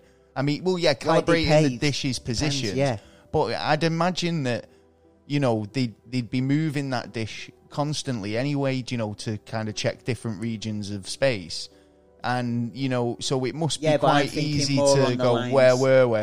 I'm thinking more on the lines of, when they make a normal dish with like mirrors and the different parts within sections of it, like it all grouped together. It has to be done in a certain way. Yeah, it might have damaged something. As far as I know, it's like when you try and put your own sky dish up, and you're like, where the fuck's the angle? Yeah. And it's like you're just trying to look at everyone else's house. Yeah. Then you find out there's a bit of shit on the fucking dish. On your on the receiver. Yeah, and it's like, oh my days. Yeah, never mind. It depends on the receiver as well, because it might have whipped back up and hit the. As far as I know, it's not hit the receiver, but it's going to take a couple of months to deal with. It could just be a case of it's fell over, but it's enough to knock it out. You know what I mean? And it's just a case of re-erecting, baby. Yeah. Well. NASA and SpaceX, obviously SpaceX can't take off and they've delayed their thing, but NASA's OSIRIS-REx, that's been investigating the asteroid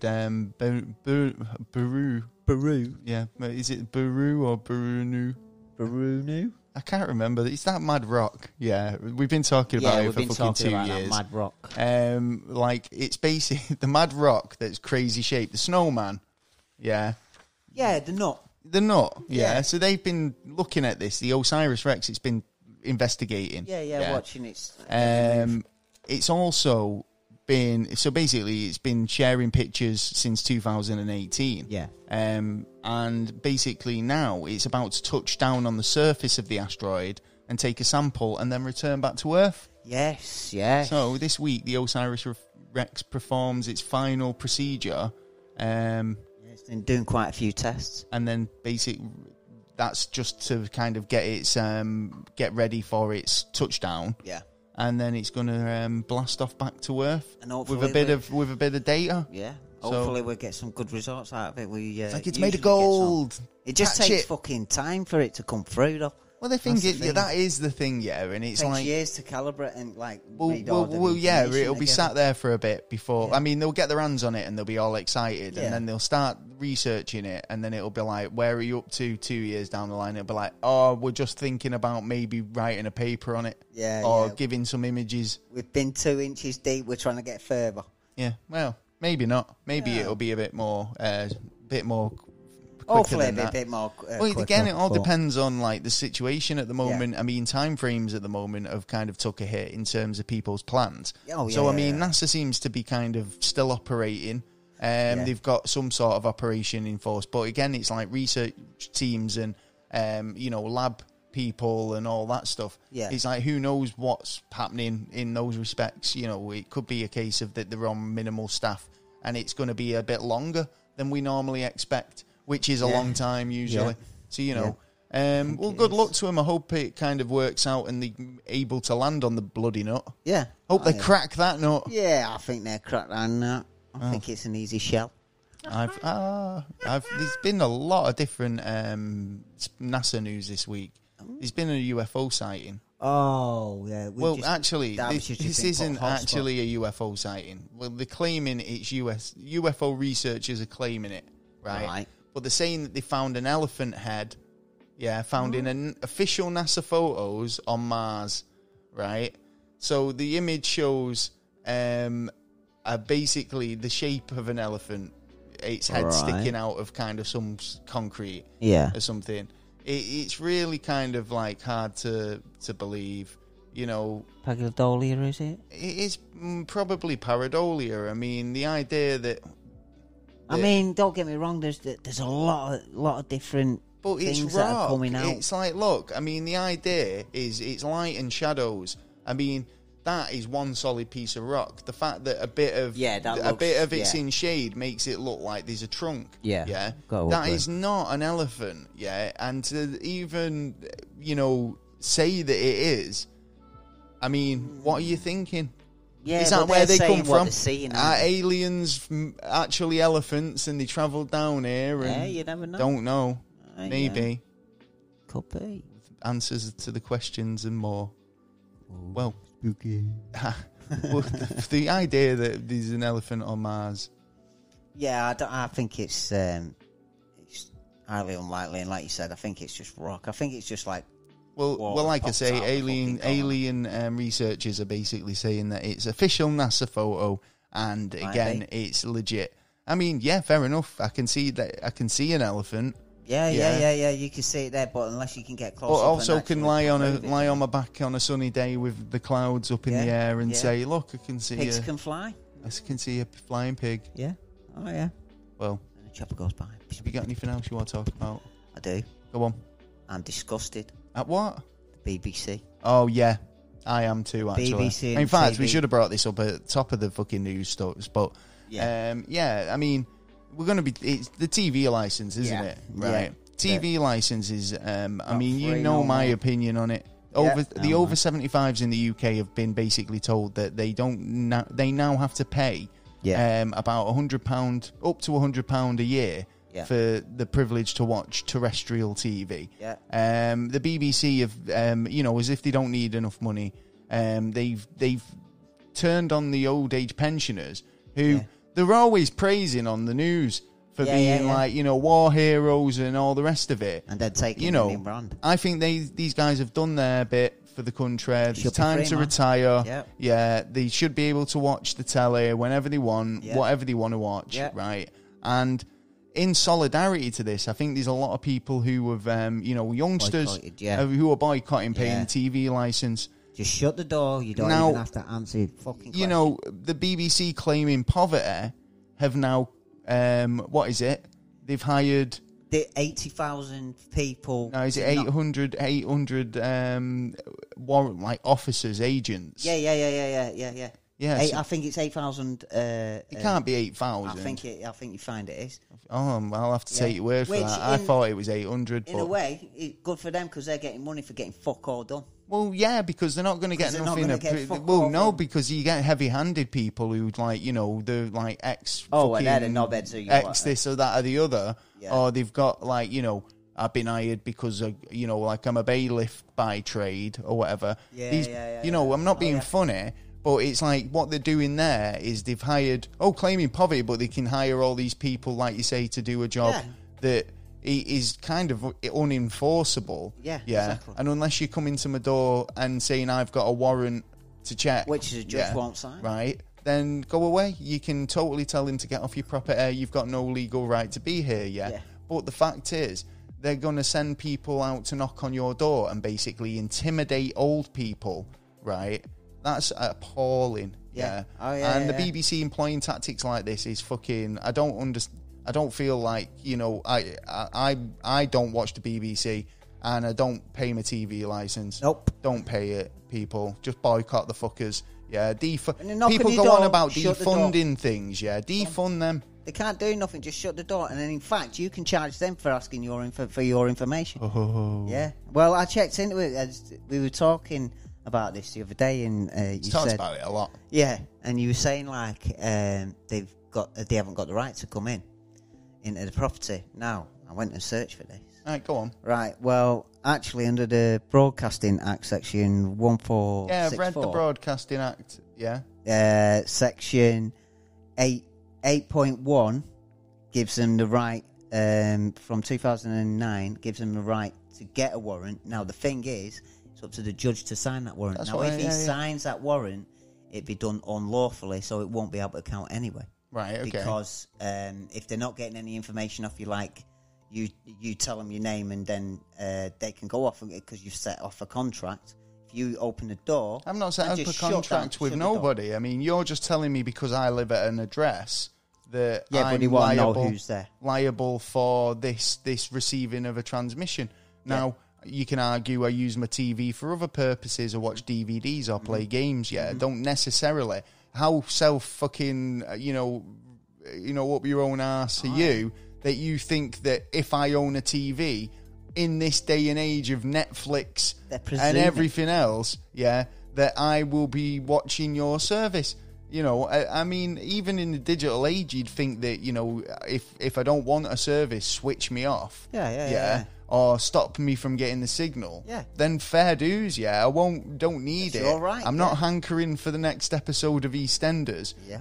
I don't really care about whatever else you've got on.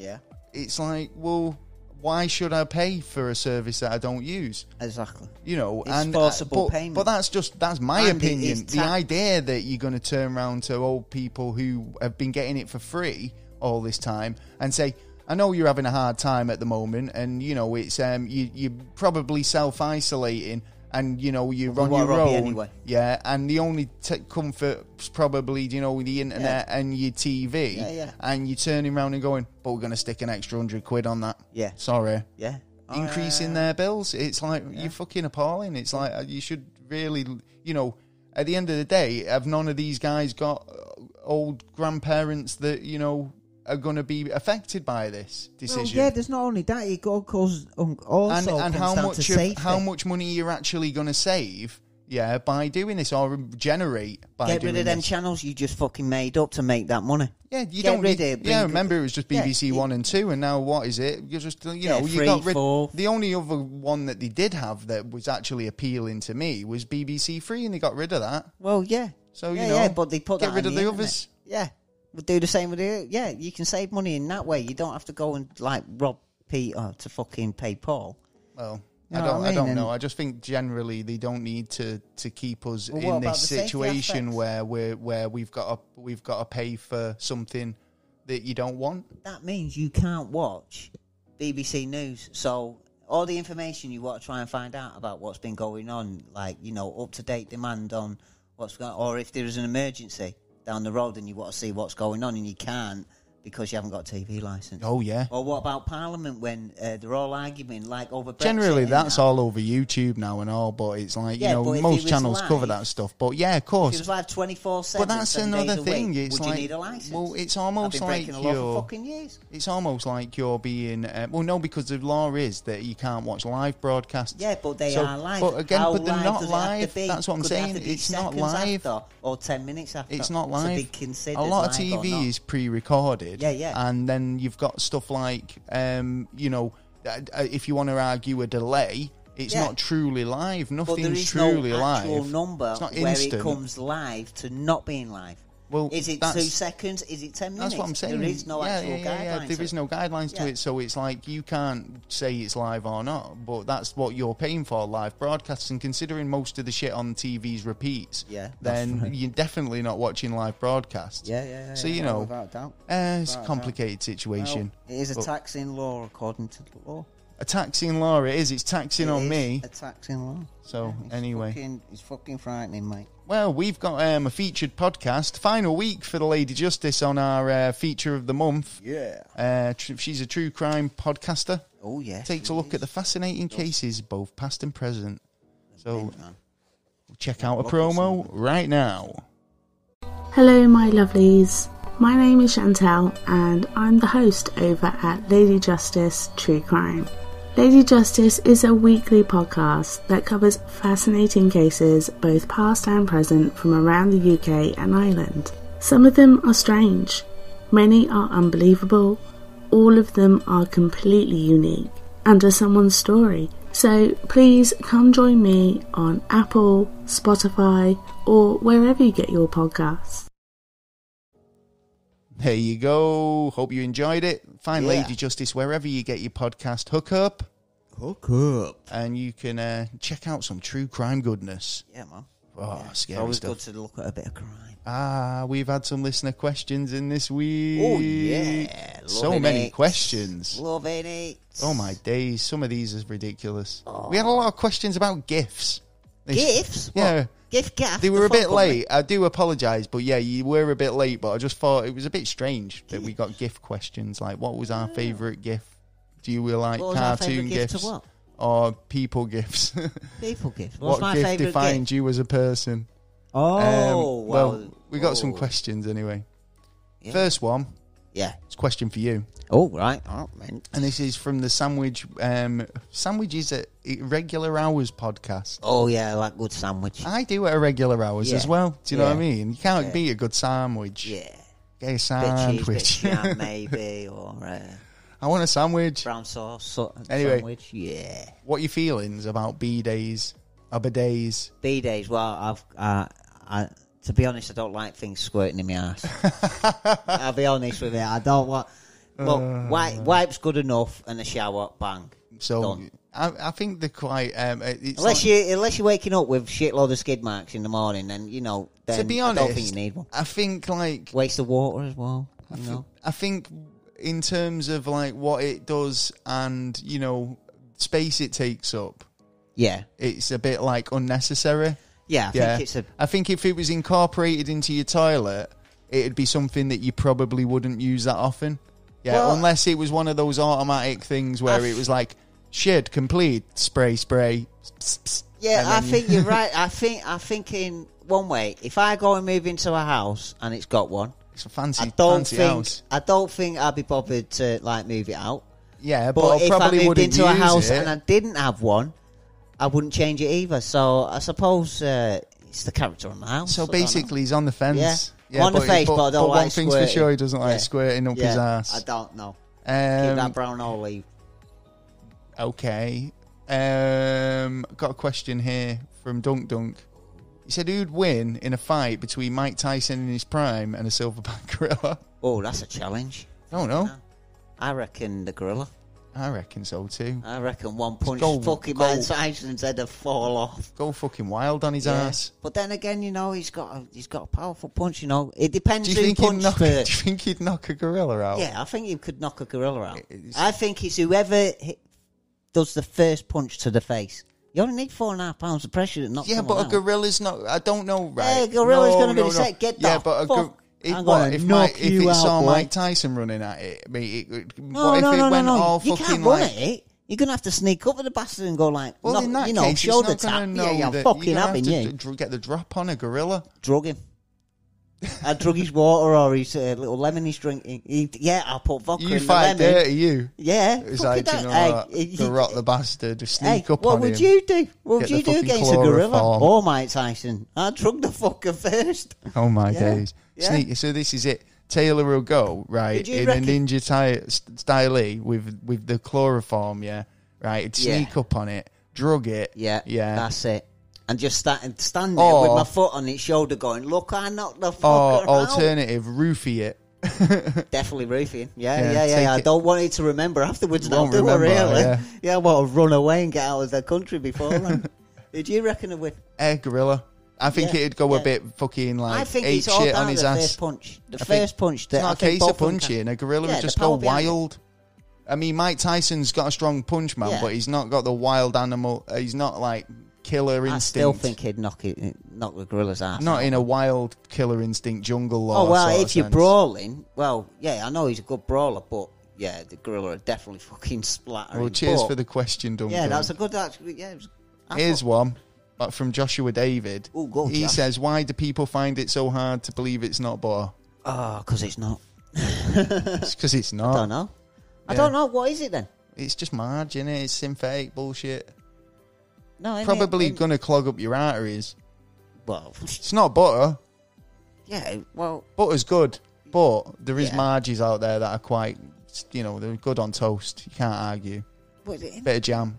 Some kind of like wheat or some shit like that. Don't know. Because they do that like with ice cream as well when you get, that shit ice cream? Well, it's like fucking, it's oil. No, but he's not asked that. He's asking why do people not believe it? It's because the marketing people have made you, they've conditioned you into believing that you don't even believe it's not butter. I can't even believe you're asking the question. It's like, what the fuck? It's like they're going, come on.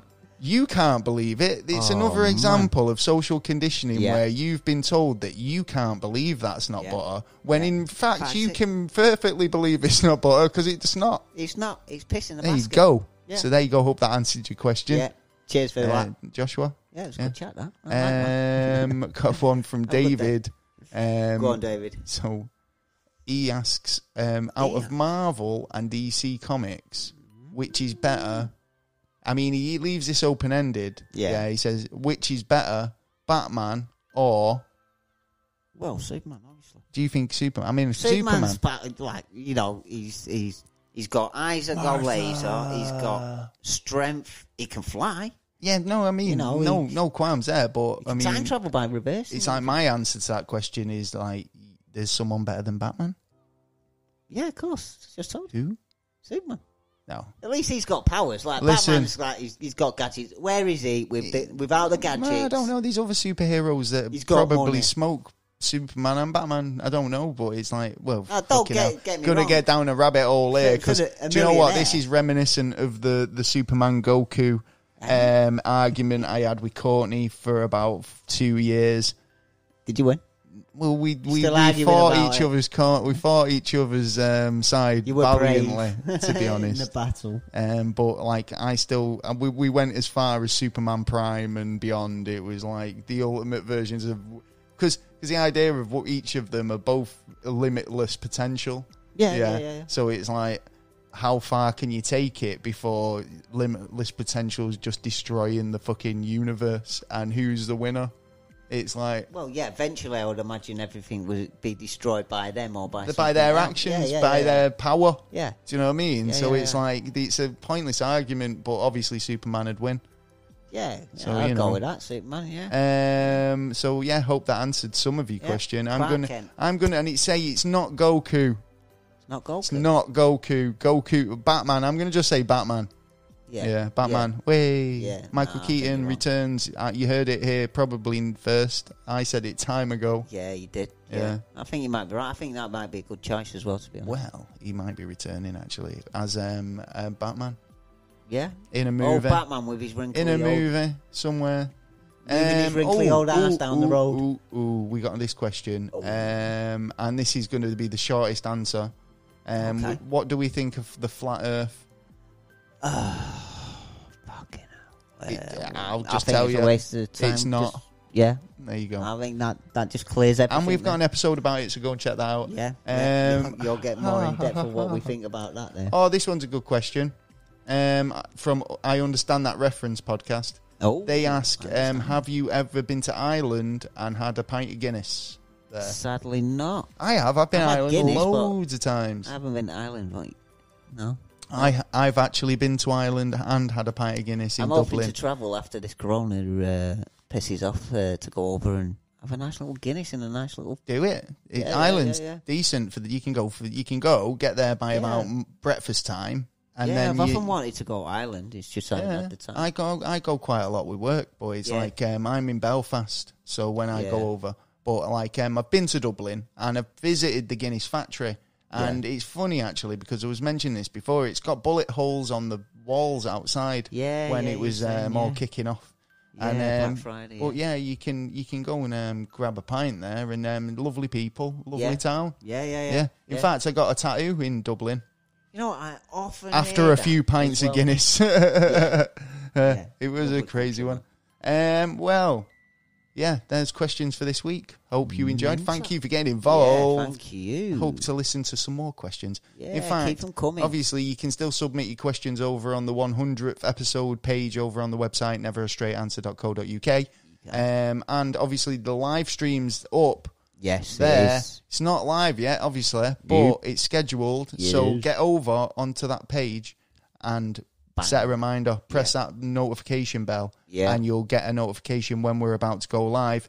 Dead important. Make sure you do it. Yeah. But we've got some shout-outs, and we've got some big shout-outs again this week. Massive. First of all, big shout-outs to our Patreon peeps. Yeah. First off, big Patreon. Yeah. He's patronised me tonight. He has. He's a good lad. Big J. Yes, Jay. Yes, snoring in the corner. That's what. Yeah, you move your head like that. You know you can hear us. Big shout out to Dunk. He's a good lad. Yeah, big man. happy. Yeah, lovely question before Orwellian, man. That was a good one. Yeah, big that shout out was to sweet, you. man. Yeah.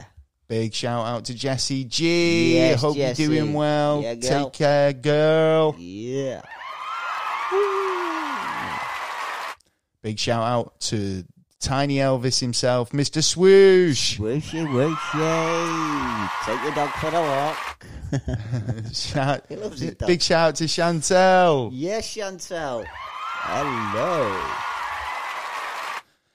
Thank you for all your Patreon support. If you want to get on the top of the list in our shout outs, all you got to do is get over to Patreon at www. Do people put www dots anymore? At patreon.com/neverastray-answer. Yeah. No, I don't think you need www dot. All worldwide, isn't it? Really? World Wide Web. Webby. Nah, because as well. Nah.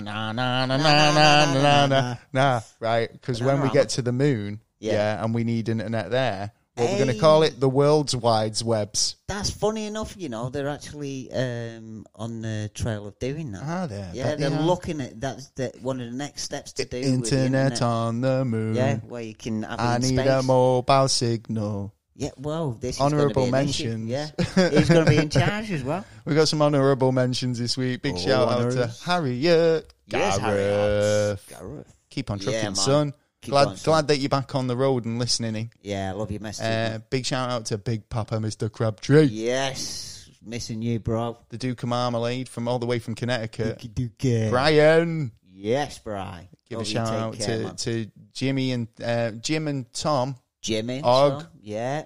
The Ogs. The Ogs. Yeah, man. Shout out to Shawnee and Chris. Yes, Shawnee and Chris. Yeah, Shawnee, you can go to the link on the website. Yes. And you can get everything there. Yeah. Agent Coulson, hope you're doing well, son. Yeah, Coulson. Yeah, get on the show, come and speak to us, man, brother. Word, yeah. Ring up on the 100th episode if you want. Yeah, I'm thinking, yeah. Big shout out to Mikey. Yeah, Mikey. Big shout out to Liz. Lizzie. Roger Wilson.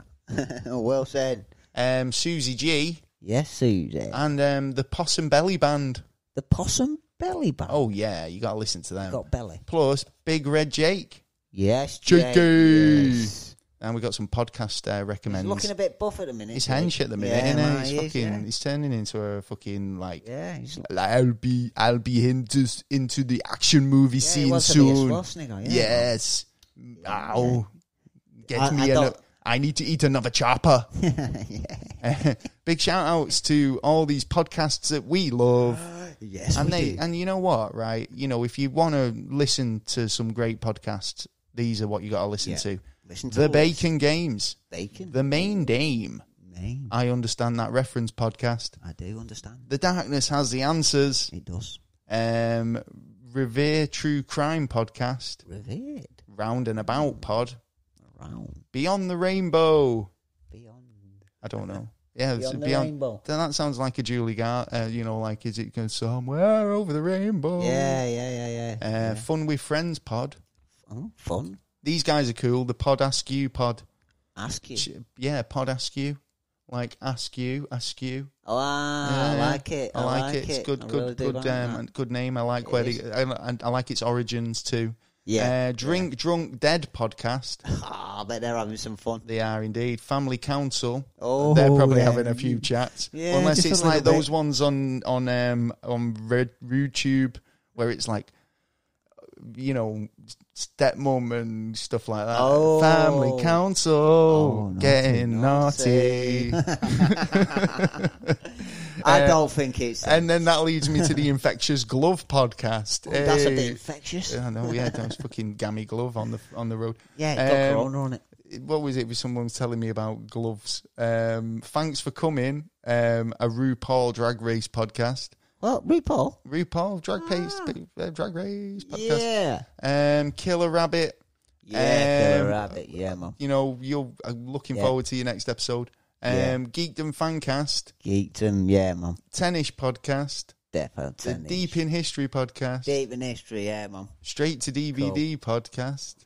Yeah. Tipsy Pod. Tipsy Pod. Oh, yeah. Oh, a bit tipsy. For Nerds by Nerds. Yeah, the nerds are out there. The Always and Forever pod. Forever. Yeah. So horrid pod. So horrid. That's so horrid. On second watch. What happened to the first? We watched it once, but it was so good we watched it again. Oh, that's the second watch. Blood, Fire, Water podcast.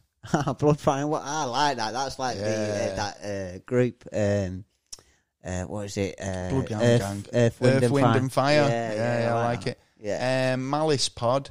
Oh, it's a bit malice, that. The Cinematic Blind Spot. Cinematic, yeah. That song from that movie. What song from that movie? That's what they're called. The podcast. Right. These are all podcast names. Oh, yeah. Run, Forest, run. Run Runners pod. Run Runners pod? Yeah. That's a mouthful, that. Be nostalgic. I will, thank you. Or be a nostalgic. Oh, wow. It's actually good, that one. And last but not least... Well, we're done. Tricked you all. Last but not least is What Have We Done podcast. But What have we done? We've done all this. Bloody hell. And I tried to do that in one lung, but it was just not happening. Way too many shout-outs. In fact, I'm going to have to find a way to trim that down and say, if you want to be in shout-outs, you got to get in Patreon, get at the top. Because otherwise we're going to be cutting folk. Yeah, we're going to have to. What are you going to do? We need the time and we're going to have to cut folk. Can't be shouting everyone all the time. Well, we love you. We do. We wish we could, but we've only got so much time in an hour. Well, let's see what we'll have to do. Well, that's the end of the show. Yes. Yeah. Goodie. Get in touch. Yeah. If you've got any questions for us, comments or suggestions, you can email us at neverstraightanswer@gmail.com. And we all know you have. Or go on Twitter and reach out on a DM at NASA_never. Or Instagram, where I'm trying to spend a bit more time on Instagram and get a few more photos up and stuff. Because I think, there's a good, lot of people on there that could be listening to us. Yeah. I've not got any pics of you. I was going to say we're going to do a photo shoot. Oh, yeah. Photo shoot, yeah. Oh, no, not like that. What? No, you've got the wrong idea. You're not glamour and definitely not Speedos out.